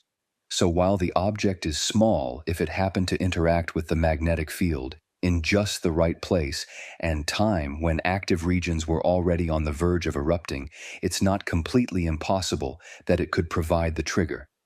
Moreover, we don't fully understand what triggers all CMEs. Many eruptions seem to occur spontaneously, but their timing is notoriously difficult to predict. Solar physicists can identify active regions that are likely to produce eruptions, but pinpointing when an eruption will occur often fails. There's clearly physics happening that we don't fully capture in our models. If there are mechanisms we don't understand for how CMEs are triggered, could one of those mechanisms involve electromagnetic interactions with passing objects? It seems unlikely, but we can't definitively rule it out without observations that test the hypothesis. Perhaps the strongest argument for taking this hypothesis seriously, or at least for investigating whether there's anything to it, is the timing coincidence itself. 3I Atlas passed through perihelion on roughly October 29th. According to reports, 3 major CMEs erupted from far-side active regions in a time frame consistent with the object's perihelion passage. The geometric alignment, such as we can determine it from limited data, appears compatible with those CMEs being aimed toward the object's location. Coincidences happen. The universe is large and events occur constantly. Sometimes things line up in ways that seem meaningful but are actually random. But scientists are trained to notice coincidences and ask whether they might indicate causal connections. Most of the time, the answer is no, but occasionally a coincidence leads to a discovery. Pulsars were discovered because astronomers noticed a very peculiar, very regular signal that seemed artificial. It turned out to be a rotating neutron star, completely natural, but unlike anything previously observed. Exoplanets were discovered because astronomers noticed periodic dimming of starlight that correlated with Doppler shifts. The coincidence led to the realization that planets orbiting other stars could be detected through their gravitational and transit effects. So while the 3 CME coincidence is probably just that, a coincidence, it's worth investigating whether there's any possibility of a causal connection. If the trigger hypothesis has any validity, it makes testable predictions. First, we should look for correlations between the positions of comets and the occurrence of CMEs. If comets routinely trigger solar eruptions, there should be statistical evidence. Analyze decades of solar observation data. Catalog known comets and their positions. Look for correlations between comet positions and CME origins. I predict such analysis would find no significant correlation. CMEs occur with frequencies that depend on the solar cycle, and their occurrence is well explained by internal solar dynamics without invoking external triggers. Second, we should model the electromagnetic interaction in detail. Calculate whether perturbations from a comet's plasma environment could propagate to the Sun and affect coronal magnetic structures. Work out the wave dynamics. The current flows the field topology. Determine quantitatively whether the effect is plausible or negligible. My expectation is that detailed modeling would show the effects are far too small to matter. Third, future missions could carry magnetometers and plasma instruments designed to measure the electromagnetic environment of interstellar objects. If we encounter another such visitor, we could directly measure whether it has unusual electromagnetic properties that might support these speculative ideas.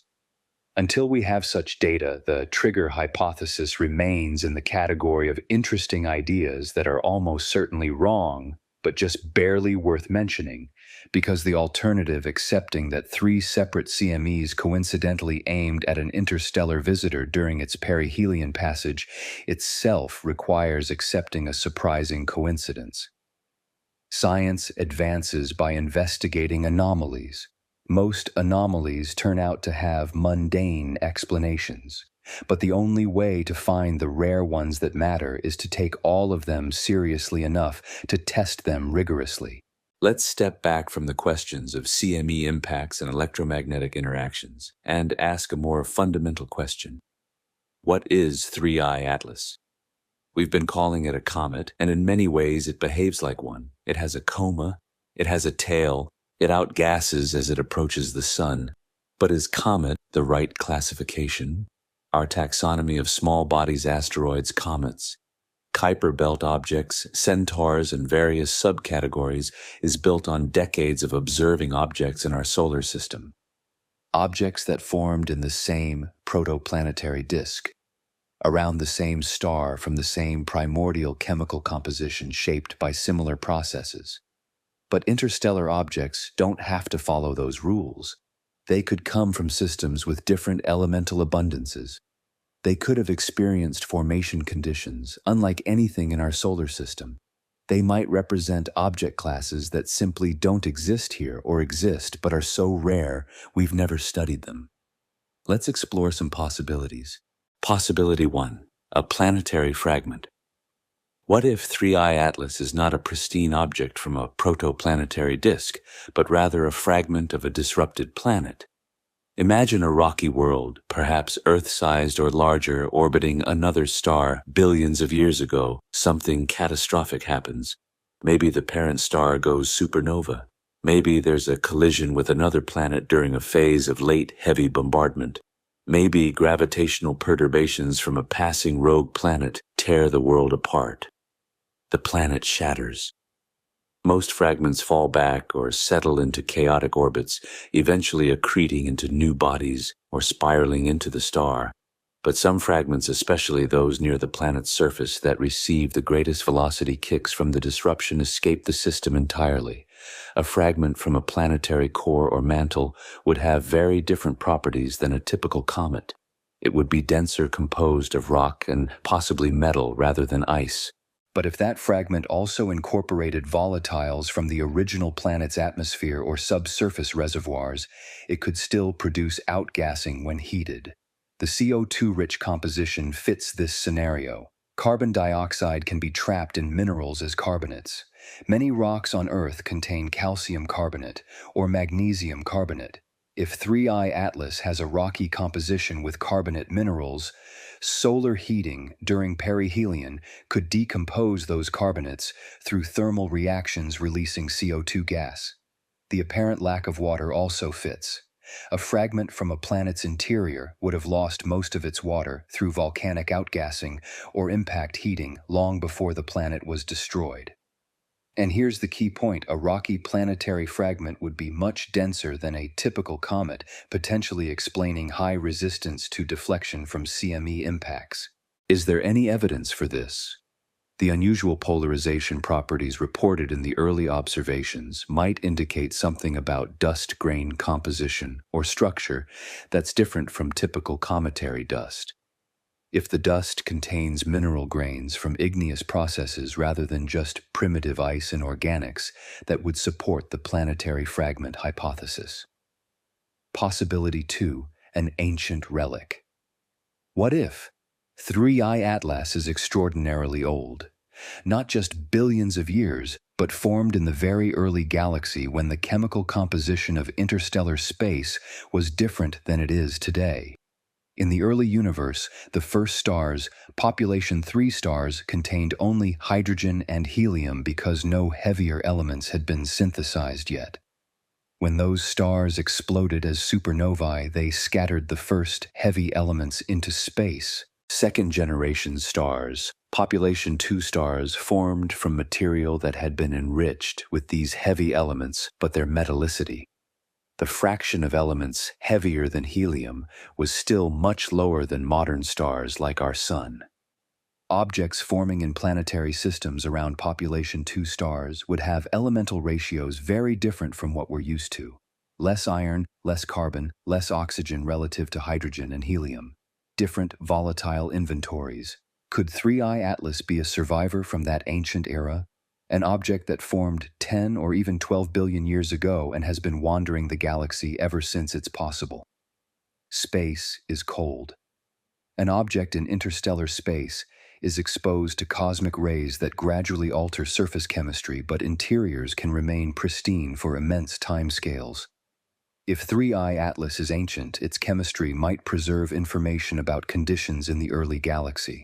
Its isotopic ratios, particularly things like deuterium to hydrogen or various carbon and oxygen isotopes, might show signatures of nucleosynthesis from early stellar generations. This is testable in principle. High-resolution spectroscopy can measure isotopic ratios. If 3I Atlas shows isotopic anomalies consistent with low metallicity formation environments, that would be powerful evidence for extreme age. Possibility 3, exotic internal structure. Perhaps 3I Atlas is a rubble pile, not a single solid object, but an aggregate of smaller fragments held together by weak gravity. Many asteroids in our solar system are thought to be rubble piles. They're collections of debris from ancient collisions that never fully recoalesced into solid bodies. They have significant void space, complex internal structures, and surprisingly low bulk densities despite being composed of rock. If 3I Atlas is a rubble pile with substantial void space, its effective bulk density could be quite low even if individual fragments are dense. But here's where it gets interesting: the structure could be layered or segregated. Imagine a core of dense rocky fragments surrounded by a shell of ice-rich material. When CMEs impact, the forces might be absorbed by the outer layers, compressing or even shedding material while the core remains protected and doesn't experience significant momentum transfer. The structure could also affect how outgassing occurs. Volatiles trapped in interior voids might be released through fractures and pathways in the rubble pile, creating outgassing patterns different from what a solid nucleus would produce. Possibility 4. A magnetized object. Here's a speculative but physically plausible idea. What if 3I Atlas has a remanently magnetized core? Certain meteorites found on Earth, particularly iron meteorites from the cores of differentiated asteroids, contain metallic iron-nickel alloys that can hold remnant magnetization. If a body forms or solidifies in a strong magnetic field environment, perhaps near a young, highly magnetized star, or even near a magnetar, it can acquire a frozen-in magnetic field that persists for billions of years. If 3I Atlas has such a magnetized core, it would generate a weak but real magnetic field extending into the coma. This field could interact with the Sun's magnetic field and with CME magnetic structures in ways that provide some of the electromagnetic shielding effects we speculated about earlier. Is there evidence not direct? We haven't measured 3I Atlas's magnetic field, but the unusual polarization properties of its reflected light might indicate something about dust grain alignment or properties that could be related to magnetic fields. Possibility 5. Artificial origin. I include this for completeness, though I emphasize it's extremely unlikely. The idea of an artificial interstellar probe has been seriously discussed in the context of Oumuamua, particularly by astronomer Avi Loeb. The reasoning was that Oumuamua's lack of visible coma, despite showing non-gravitational acceleration, was hard to explain with natural processes, and that an artificial light sail or probe might explain the observations. Those arguments were and remain controversial. Most astronomers think natural explanations for Oumuamua are perfectly adequate, even if somewhat unusual. For 3I Atlas, the artificial hypothesis is even weaker. The object shows a clear coma and tail it's outgassing CO2, which is naturally explained by solar heating. It doesn't show the kinds of dramatic anomalies that might suggest technology. But if we're being thorough, if we're considering all possibilities, we should at least mention that if 3I Atlas were an artificial probe designed by some other civilization billions of years ago, equipped with magnetic shielding or propulsion that could explain the apparent lack of CME deflection that would explain the observations. However, extraordinary claims require extraordinary evidence, and we have no such evidence. The artificial hypothesis should be treated as extremely unlikely, unless and until we have observations that cannot be explained by natural processes. What these possibilities teach us: whether 3I Atlas is a planetary fragment, an ancient relic, a rubble pile, a magnetized object, or simply an unusual but natural comet. The exercise of considering these possibilities teaches us something valuable. It reminds us that the universe is more diverse than our limited sample suggests. Our solar system is one data point. The few interstellar objects we've detected are barely expanding our sample. There could be entire classes of objects wandering the galaxy that we've never imagined because we've never encountered them. As we detect more interstellar visitors, and we will as survey telescopes improve, we'll build up a statistical sample. We'll identify patterns. We'll classify these objects by composition, by size, distribution, by orbital properties. We'll start to understand the demographics of the interstellar population. And some of these objects will undoubtedly surprise us, forcing us to expand our categories and revise our assumptions about what's possible. 3i Atlas. Whatever it turns out to be is teaching us humility. It's reminding us that there's still so much we don't know. So many corners of the universe we haven't explored, so many phenomena we haven't observed. And that's not a weakness of science. That's the beauty of it. There are always new discoveries waiting, new mysteries to solve, new wonders to encounter. We've now explored multiple hypotheses about what 3i Atlas is and why it might have resisted deflection from CME impacts. But there's an elephant in the room we need to address directly. How much of what we've been discussing is actually confirmed peer-reviewed science, and how much is preliminary observation interpretation or speculation? This is crucial because in the age of the internet, where information spreads instantly and anyone can publish claims, distinguishing between established facts and unverified reports has never been more important. Let's be systematic about what we know with high confidence versus what remains uncertain. These facts are confirmed through multiple independent observations and official channels. 3 Atlas exists. It was discovered on July 1, 2025 by the Atlas Survey Telescope. This discovery was reported to the Minor Planet Center, confirmed by multiple observatories worldwide, and announced through official astronomical circulars. The object is on a hyperbolic interstellar trajectory. Its orbital eccentricity is approximately 6.1 to 6.2, clearly indicating it came from outside our solar system and will eventually leave. This is based on astrometric observations from numerous telescopes over multiple months. Hubble Space Telescope observed the object on July 21, 2025. Images show a classic cometary structure with nucleus, coma, and tail. Size estimates place the nucleus at roughly 2.8 kilometers diameter.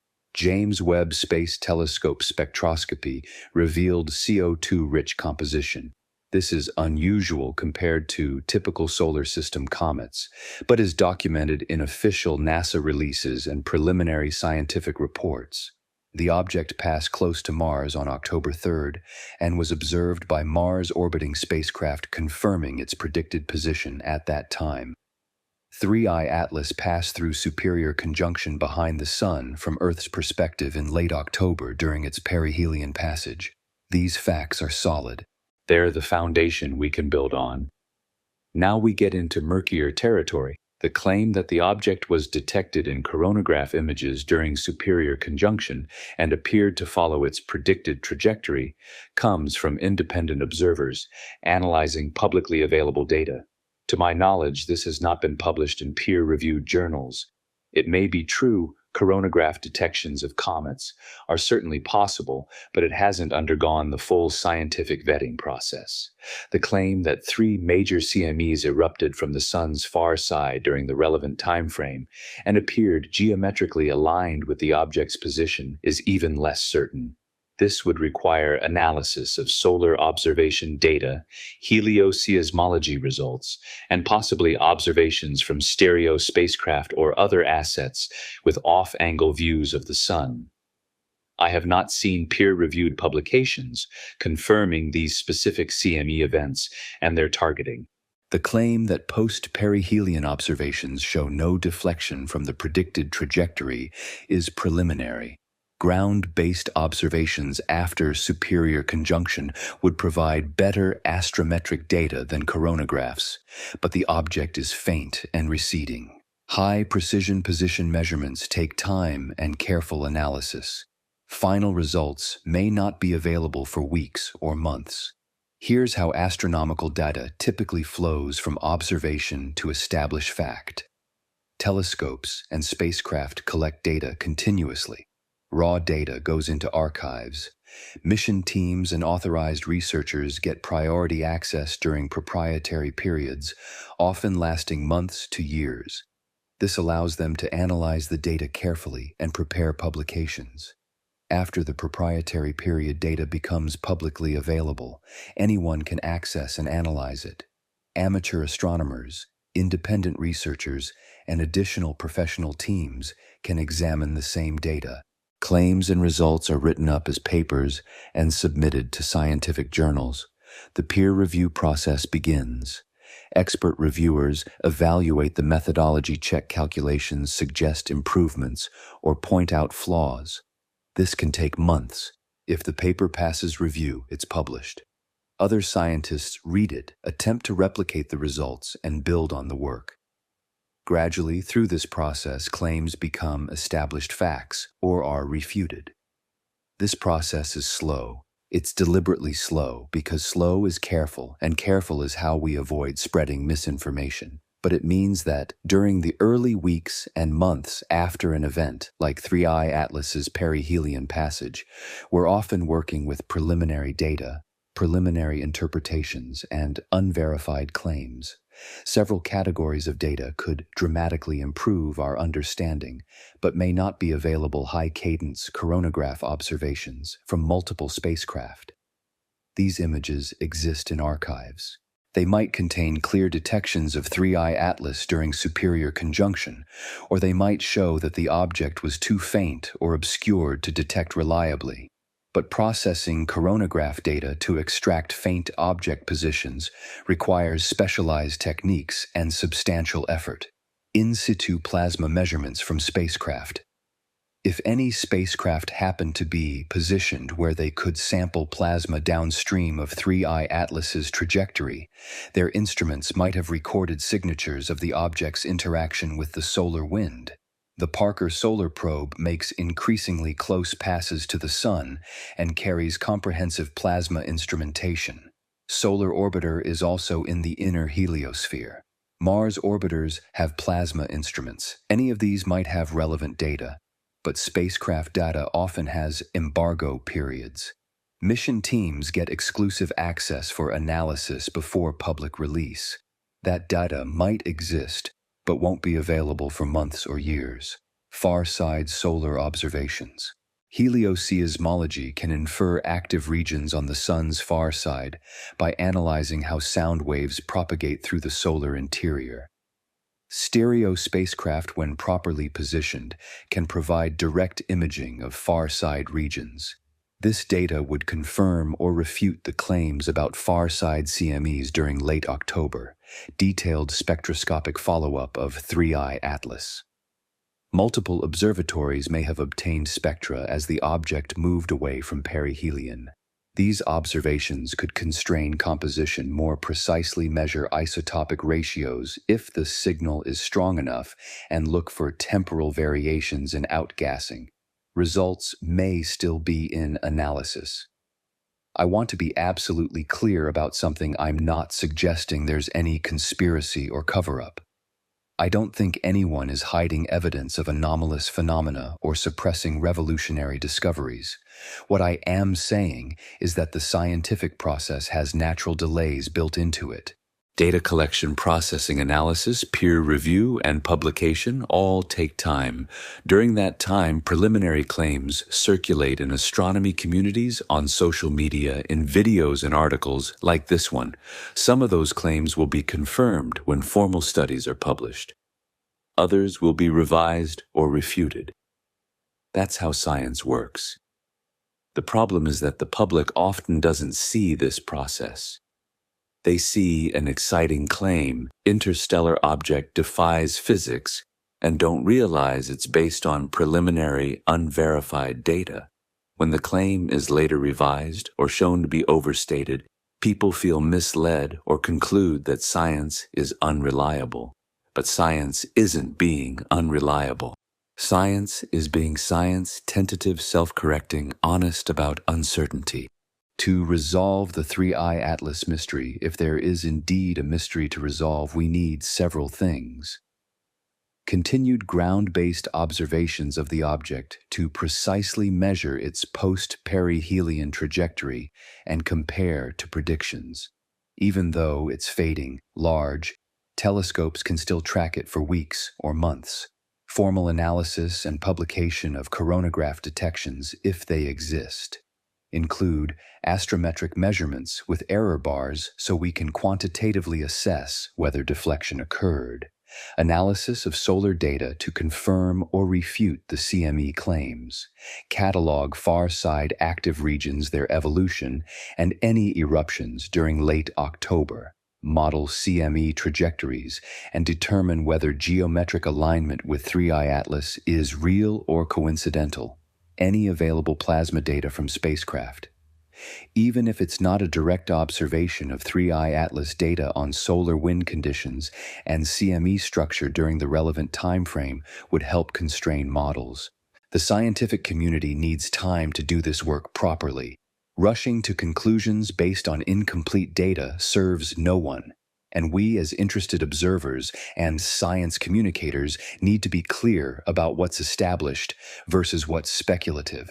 That's the responsibility that comes with discussing frontier science. As reports about 3I Atlas and the alleged CME impacts began circulating in astronomy communities, another narrative emerged, one that connected the interstellar visitor to potential effects here on Earth. The reasoning went something like this. The active regions on the Sun's far side that supposedly produced CMEs aimed at 3I Atlas in late October would have rotated into Earth-facing positions by mid-November. If those regions remained active, they could produce additional CMEs, this time aimed at Earth, potentially causing geomagnetic storms. And if these storms coincided with a full moon or supermoon, some claimed the combination could even trigger seismic activity. Let me be extremely clear. This chain of reasoning involves stacking multiple weak or unproven connections and should be treated with great skepticism. But let's examine each link in the chain carefully to understand what's real science, what's speculative, and what's simply not supported by evidence. The Sun does affect Earth through space weather. This is well established, well studied, and genuinely important for technological infrastructure. The Sun rotates with a period of about 27 days as seen from Earth. Active regions, areas of strong magnetic fields that appear as sunspot groups on the solar surface, rotate with the Sun. An active region on the far side today will rotate into Earth-facing view in about 2 weeks. Active regions can persist for weeks or even months, though they evolve over time. New magnetic flux emerges from below. Existing flux disperses or reconnects. An active region that was capable of producing large CMEs 2 weeks ago might still be active and capable of eruptions when it rotates into view. When CMEs are launched toward Earth, they take 1 to 3 days to cross the Earth-Sun distance, depending on their speed. If a fast CME hits Earth's magnetosphere, it compresses the magnetic field, drives electric currents in the magnetosphere and ionosphere, and can cause a geomagnetic storm. Geomagnetic storms have real effects. They create beautiful auroras at high latitudes.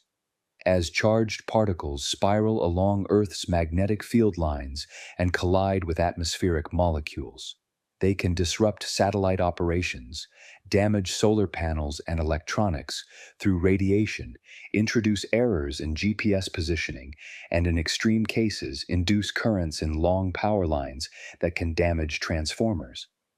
The most famous example is the Carrington event of September 1859, when a massive CME hit Earth and produced auroras visible as far south as the Caribbean.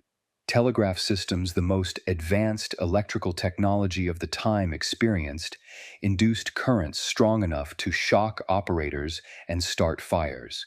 If a Carrington-class event happened today, it could cause widespread power blackouts, satellite failures, and damage to electrical infrastructure estimated in the billions of dollars. So monitoring solar activity and forecasting space weather is important practical work. NOAA's Space Weather Prediction Center issues forecasts and warnings. Satellite operators and power grid managers have protocols for protecting systems during storms. This is all real established science with genuine practical importance. Now we move into more speculative territory. Some researchers have looked for correlations between geomagnetic activity and earthquake occurrence. The hypothesis is that changes in Earth's magnetic field might somehow affect tectonic stress, perhaps by inducing currents in the Earth's conductive interior or by affecting fluids in fault zones. There have been studies claiming weak statistical correlations between major geomagnetic storms and earthquakes, particularly for thrust faulting earthquakes in subduction zones. But the evidence is weak, the correlations are not consistently reproduced, and there's no clear physical mechanism that could plausibly transfer enough energy from geomagnetic disturbances to trigger earthquakes. Earthquakes are driven by tectonic forces, the slow movement of lithospheric plates over geological timescales, building up stress in locked fault zones until the stress exceeds the fault's strength and sudden slip occurs. The energy involved in even a moderate earthquake is enormous, vastly greater than anything geomagnetic effects could provide. The most that geomagnetic effects could conceivably do is provide a tiny additional stress that might advance the timing of an earthquake that was already imminent. If a fault is already at the breaking point, any small perturbation, tidal stress, atmospheric pressure changes, even human activities like reservoir filling or fluid injection might tip it over the edge minutes or hours earlier than it would have broken anyway. But the effect, if it exists at all, is tiny and inconsistent. It doesn't cause earthquakes. At most, it might advance their timing infinitesimally. Most seismologists do not consider geomagnetic effects to be a significant factor in earthquake occurrence. There is slightly better evidence for weak tidal effects on earthquake timing. The moon's gravitational pull creates tides in Earth's oceans that's well known, but it also creates small tides in the solid Earth itself. The ground literally rises and falls by tens of centimeters as the moon passes overhead. These Earth tides change the stress on faults by small amounts. Several studies have found weak statistical evidence that the largest earthquakes are slightly more likely to occur during periods of higher tidal stress, particularly during full and new moons, when the sun and moon's tidal forces align. But the effect is small, only statistically detectable for the very largest earthquakes, and doesn't allow prediction. You can't forecast earthquakes based on moon phases. What the tidal correlation suggests, if it's real, is that faults that are already critically loaded and about to fail might have their timing influenced by hours or days by tidal stress. The earthquake was going to happen anyway. The tide just determines when. Now, let's look at the claim that 3I Atlas somehow connects to Earth earthquake risk through this chain. 3I Atlas triggered solar CMEs. Those active regions rotated to face Earth. They produced Earth-directed CMEs. Those CMEs caused geomagnetic storms.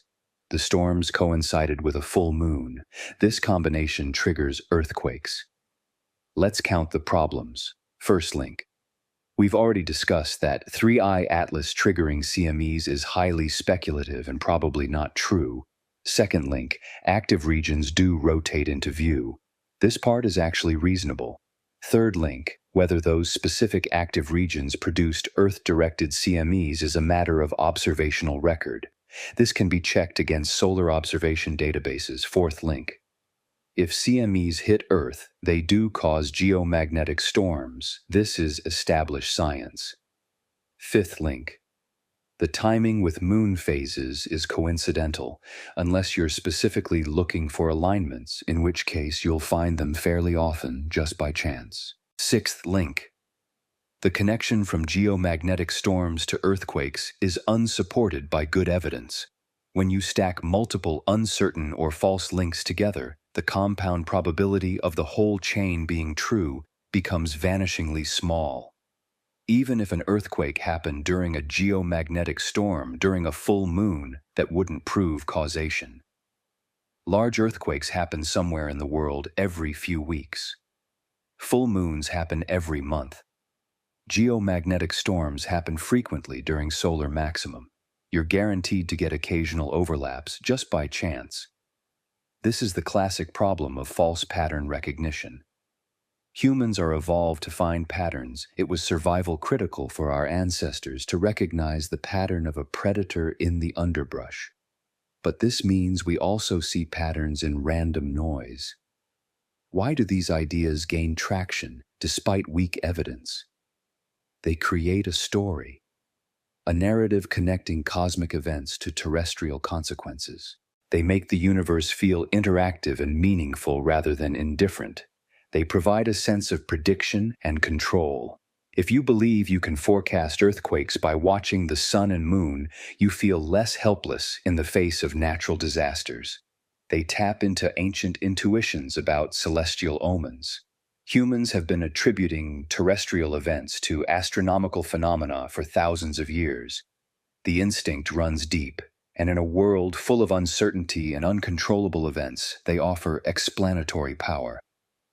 Something bad happened, there must be a reason, a cause we can identify and maybe avoid next time.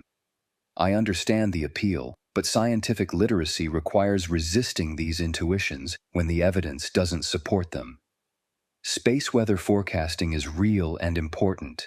If you're interested in tracking solar activity and potential effects on Earth, here's what to watch. NOAA's Space Weather Prediction Center provides daily forecasts and warnings. They monitor sunspot activity, predict CME arrival times when Earth-directed eruptions occur, and issue alerts for geomagnetic storm probabilities. The websites for solar observatories like SDO Solar Dynamics Observatory and SOHO provide real-time imagery of the sun.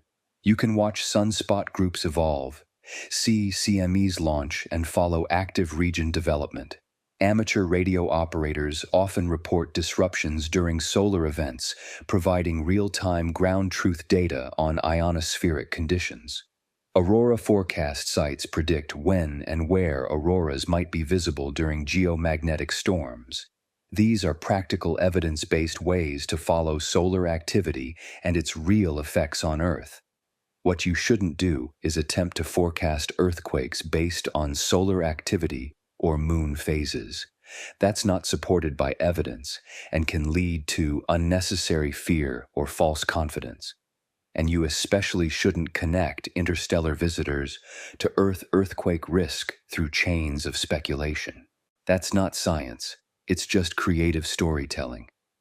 3i Atlas is fascinating for what it might teach us about interstellar objects, plasma physics, and solar system dynamics, but it's not a harbinger of earthly disasters. Let's keep our wonder focused on the genuine mysteries and not invent false ones. Right now, as we record this, 3i Atlas is moving outbound from the Sun, traveling along its hyperbolic trajectory toward the outer solar system and eventually back into interstellar space. It's already past Earth's orbit distance from the Sun. It's continuing outward past Mars' orbit, heading toward Jupiter's orbit and beyond. With every passing day, it gets farther away, fainter, harder to observe. Our window for studying this object is closing. This is the nature of interstellar visitors. They don't linger. They don't go into comfortable elliptical orbits where we can visit them repeatedly over decades. They're transients here for a moment in cosmic time, then gone forever. Oumuamua taught us this lesson harshly. By the time astronomers realized how unusual it was already too faint to study in detail. Attempts to observe it with radio telescopes searching for any signal that might indicate technology came up empty, but partly because the object was simply too far away and too faint for the observations to be sensitive enough to detect anything but the strongest possible signals. With 3i Atlas, we at least had more warning. The object was discovered farther out before perihelion, giving observatories time to coordinate campaigns. Hubble got good images. JWST obtained spectra. Mars orbiters captured it during the Mars flyby. But post-perihelion observations are challenging. The object is receding, which means its apparent brightness is decreasing rapidly. Cometary activity should be declining as it moves farther from the Sun and cools. The coma that made it easier to detect is probably shrinking. Within weeks, only the largest professional telescopes will be able to track it. Within months, it will likely be too faint even for them.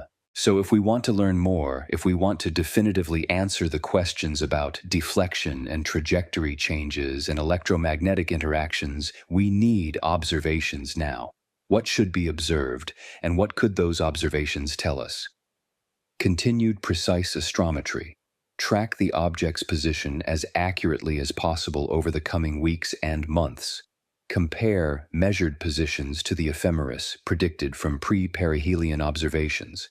Look for any systematic deviation that would indicate deflection or non-gravitational forces. Even a small deflection will grow over time. After 2 months, a velocity change of even 1 centimeter per second would create a position offset of over 50 kilometers.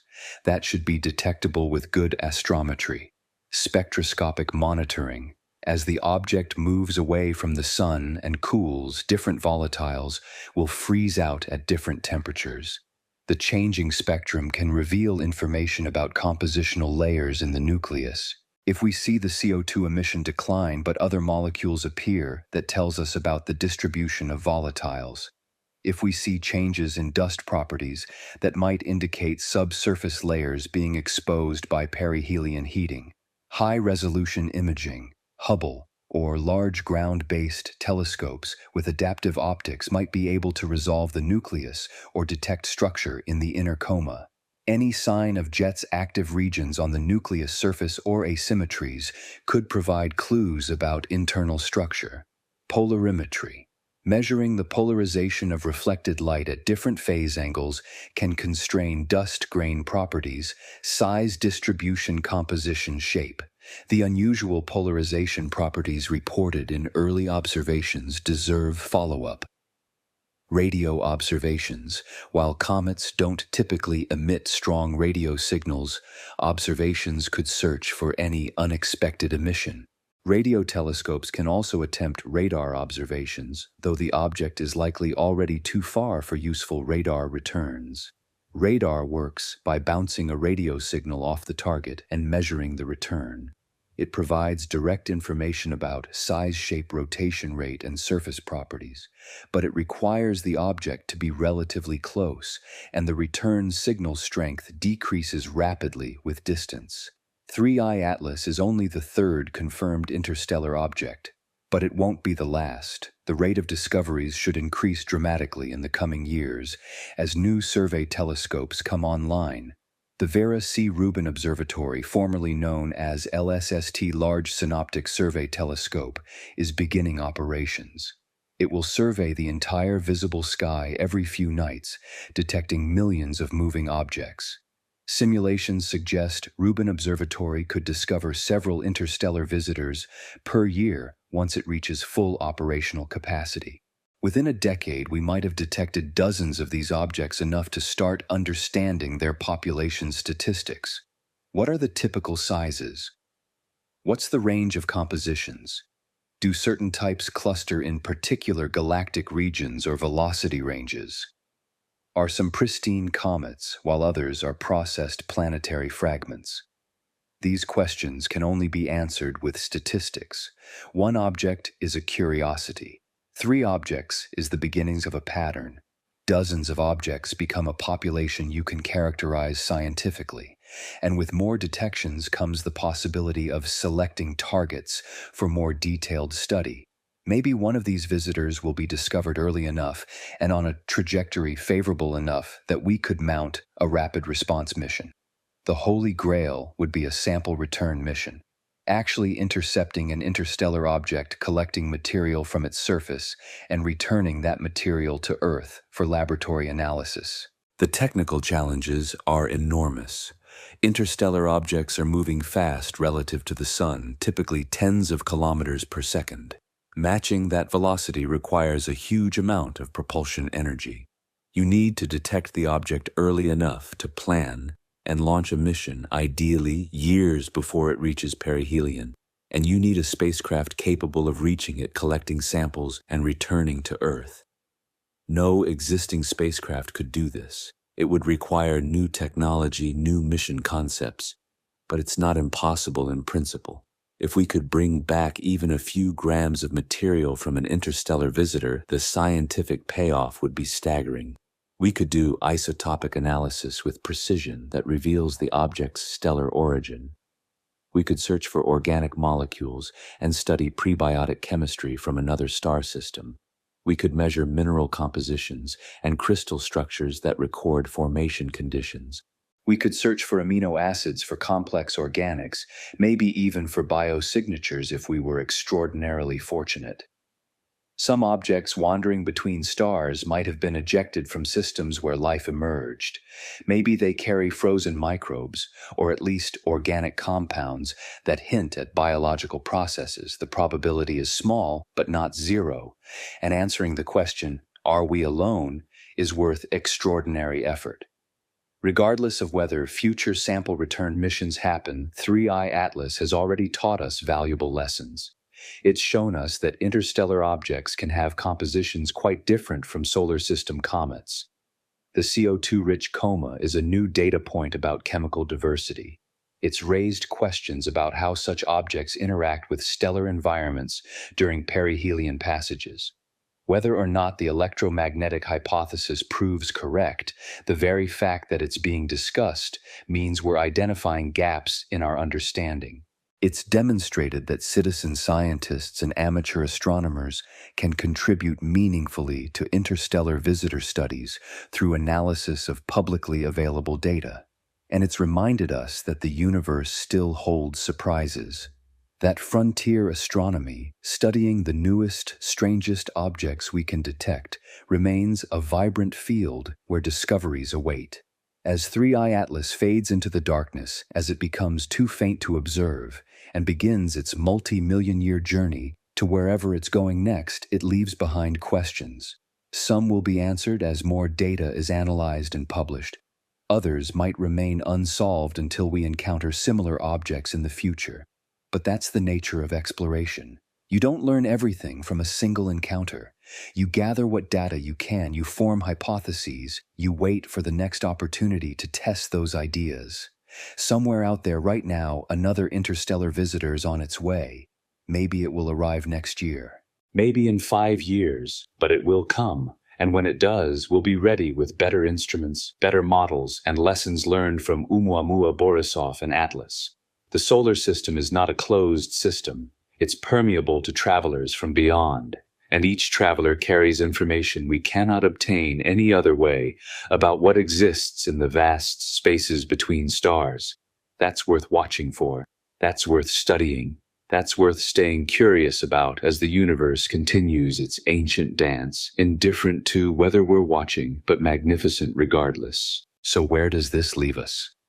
We began with a dramatic claim that an interstellar visitor took 3 massive hits from the sun and didn't budge, that this tiny object, this cosmic wanderer from another star system, somehow defied the physics we thought we understood. We've explored that claim from every angle. We've examined the solid observational facts, the discovery, the orbit, the composition, the perihelion passage. We've worked through the physics of momentum transfer and calculated what should have happened. We've evaluated conventional explanations that require no new physics. And we've ventured into more speculative territory, considering whether electromagnetic interactions might produce effects we haven't observed before. Now let me be completely honest about where the evidence stands. The core facts are solid. 3I Atlas is real. It's interstellar. It has an unusual CO2-rich composition. It passed behind the sun during perihelion in late October 2025. The claims about CME impacts and lack of deflection are less certain. They're based on preliminary observations, some from independent researchers analyzing public data that haven't yet been fully vetted through peer review. The coronagraph detections might be real, or they might be marginal signals misinterpreted. The CME targeting might be geometric coincidence rather than physical interaction. We won't know for certain until more data is published and analyzed. If the conventional explanations prove correct, if the object is simply denser than we estimated, or if the CMEs missed, or if the deflection exists but was too small to detect, yet then 3I Atlas is still scientifically valuable but not revolutionary. It's an unusual interstellar comet teaching us about chemical diversity in planetary systems, but not challenging fundamental physics. If something more exotic proves to be happening, if there truly are electromagnetic interactions beyond what current models predict, then we're witnessing something genuinely new.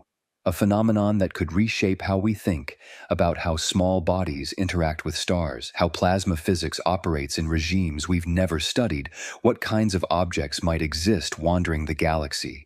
I don't know which answer is correct. Nobody does yet, and that's okay. Science isn't about having all the answers.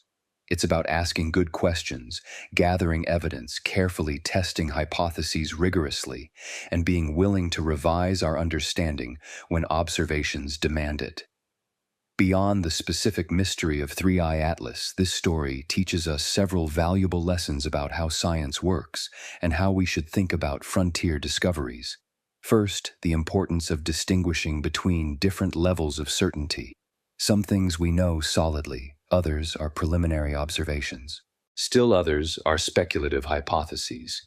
Mixing these categories without clear labels creates confusion and erodes public trust in science. Second, the value of exploring ideas even when they're probably wrong.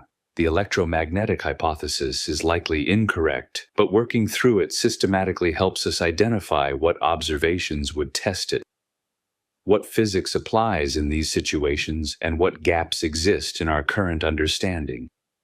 Even refuting a hypothesis advances knowledge.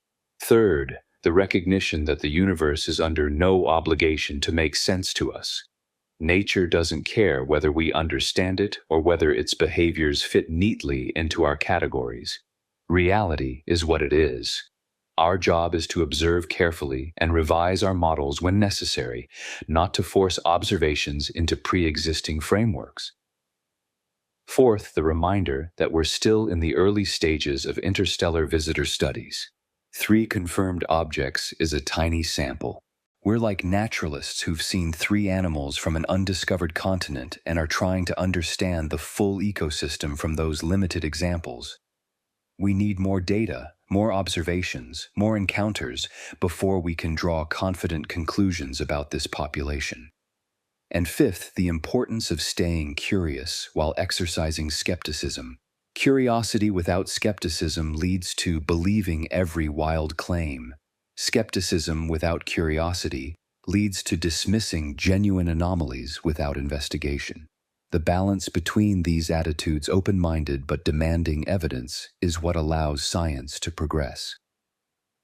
3I Atlas is one small story in the much larger narrative of humanity's expanding understanding of the cosmos.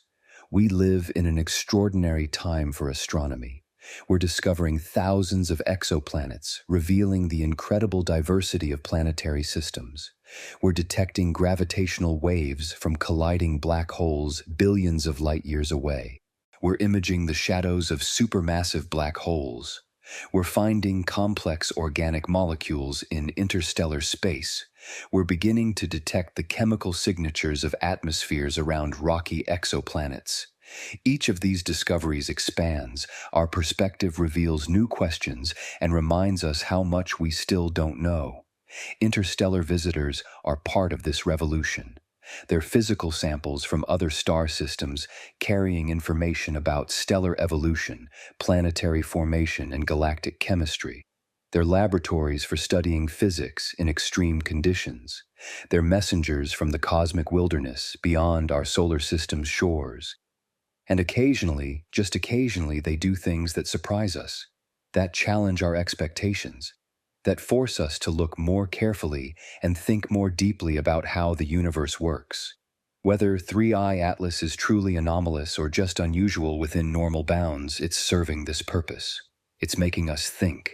It's motivating new observations. It's driving discussions about plasma physics and orbital mechanics and compositional diversity. That's valuable regardless of how the mystery resolves. One of the hardest things about frontier science is accepting that we don't always get immediate answers. We want resolution. We want to know whether 3I Atlas defied physics or not, and we want to know now. But reality doesn't operate on our preferred timelines. Data takes time to collect and analyze. Papers take time to write and review. Consensus takes time to build as multiple independent teams verify or challenge results. The 3i Atlas story might not have a satisfying conclusion for months or years. Post-perihelion observations might remain ambiguous. The claims about CME impacts might never be definitively confirmed or refuted because the critical data doesn't exist or isn't accessible. We might end up with a genuinely unresolved mystery. Or we might eventually learn the answer is mundane, the object is denser than estimated. The CMEs missed, the electromagnetic effects are negligible, and the mystery evaporates. Both outcomes are scientifically valid. Both teach us something. The unresolved mystery teaches us about the limits of our observational capabilities and the importance of planning better observations for future visitors. The mundane answer teaches us about the dangers of over-interpreting preliminary data and the value of patience. Either way, we learn. That's what matters. There's something deeply human about this story that transcends the technical details of orbital mechanics and plasma physics. We're creatures who look up at the night sky and wonder, who see a point of light moving against the stars and imagine where it came from, where it's going, what stories it could tell if only it could speak, who feel a mixture of excitement and trepidation when confronted with something we don't fully understand. 3i Atlas taps into ancient intuitions, the visitor from beyond, the stranger arriving from distant lands, the messenger carrying news from places we've never seen. For thousands of years, humans have told stories about celestial visitors, comets and meteors as omens, as warnings, as signs from gods or fate. We've evolved beyond magical thinking, but the emotional resonance remains. When something arrives from the darkness between stars, it feels significant. It feels like it should mean something. And maybe it does mean something, just not in the mystical sense our ancestors imagined. Maybe it means that the galaxy is full of wandering objects, that planetary systems regularly shed their debris into interstellar space, that the cosmos is more interconnected than the vast empty distances suggest. Maybe it means we're not as isolated as we feel here on our small world orbiting an ordinary star. We're part of a galactic ecosystem. We share space with objects that have visited other suns that carry the chemical fingerprints of stellar environments unlike our own. That's a kind of meaning worth contemplating on quiet nights when you look up and remember that somewhere out there right now, 3i Atlas is traveling silently through the dark, carrying whatever secrets it holds toward an unknowable destination it will reach millions of years from now. So what should you take away from this story? Not certainty. I haven't provided that because I don't have it. Nobody does yet. Not fear or alarm. There's nothing about 3i Atlas that threatens Earth or requires concern beyond the normal space weather monitoring we already do. What I hope you take away is a sense of wonder tempered by critical thinking, an appreciation for how science works at its frontiers, messy and uncertain, but ultimately self-correcting. A recognition that the universe still holds mysteries we haven't solved, and an invitation to stay curious. Keep watching for news about 3i Atlas as more observations are published. Follow the next interstellar visitor when it's discovered. Support space missions and telescope projects that expand our ability to study these objects. Ask questions, demand evidence, but remain open to possibilities. The cosmos is stranger and more wonderful than we imagine. Every object like 3i Atlas reminds us of that. Every weird observation that doesn't quite fit our models is an opportunity to learn something new. Sometimes the answer is mundane, sometimes it's revolutionary, but you only find out by investigating carefully, honestly, and patiently. That's the scientific spirit. That's what drives us to point instruments at faint smudges of light and ask, "What are you? Where did you come from? What can you teach us?" As 3i Atlas fades into the darkness between stars as it becomes too faint to observe, and continues its multi-million-year journey to wherever gravity and chance will eventually carry it, we're left with a question that might linger long after this specific object is forgotten. The question isn't really whether the atlas defied physics. Physics doesn't get defied. It just sometimes surprises us by being more subtle than our current understanding captures. The question isn't whether electromagnetic interactions can shield objects from CME impacts. That's a technical question that better observations and modeling will eventually answer. The real question, the one worth pondering as you drift towards sleep tonight, is this. In a galaxy 100,000 light-years across, filled with hundreds of billions of stars orbited by trillions of planets, producing countless small bodies that get ejected into the vast spaces between over timescales of billions of years, what else is out there wandering in the dark? What other types of objects exist that we've never imagined because we've never encountered them? What stories could they tell if we could read them about the birth and death of stars, about the formation and destruction of worlds, about the chemical evolution of galactic matter across cosmic time? And perhaps more personally, what does it mean that we barely risen from caves still new to science, only just learning to read the book of nature, are now able to detect these messengers from beyond and ask questions about their origins and properties and behaviors? Is it not extraordinary that matter can arrange itself into patterns complex enough to observe other matter, to wonder about it, to construct mathematical models of its motion, to feel awe at the mere fact of its existence?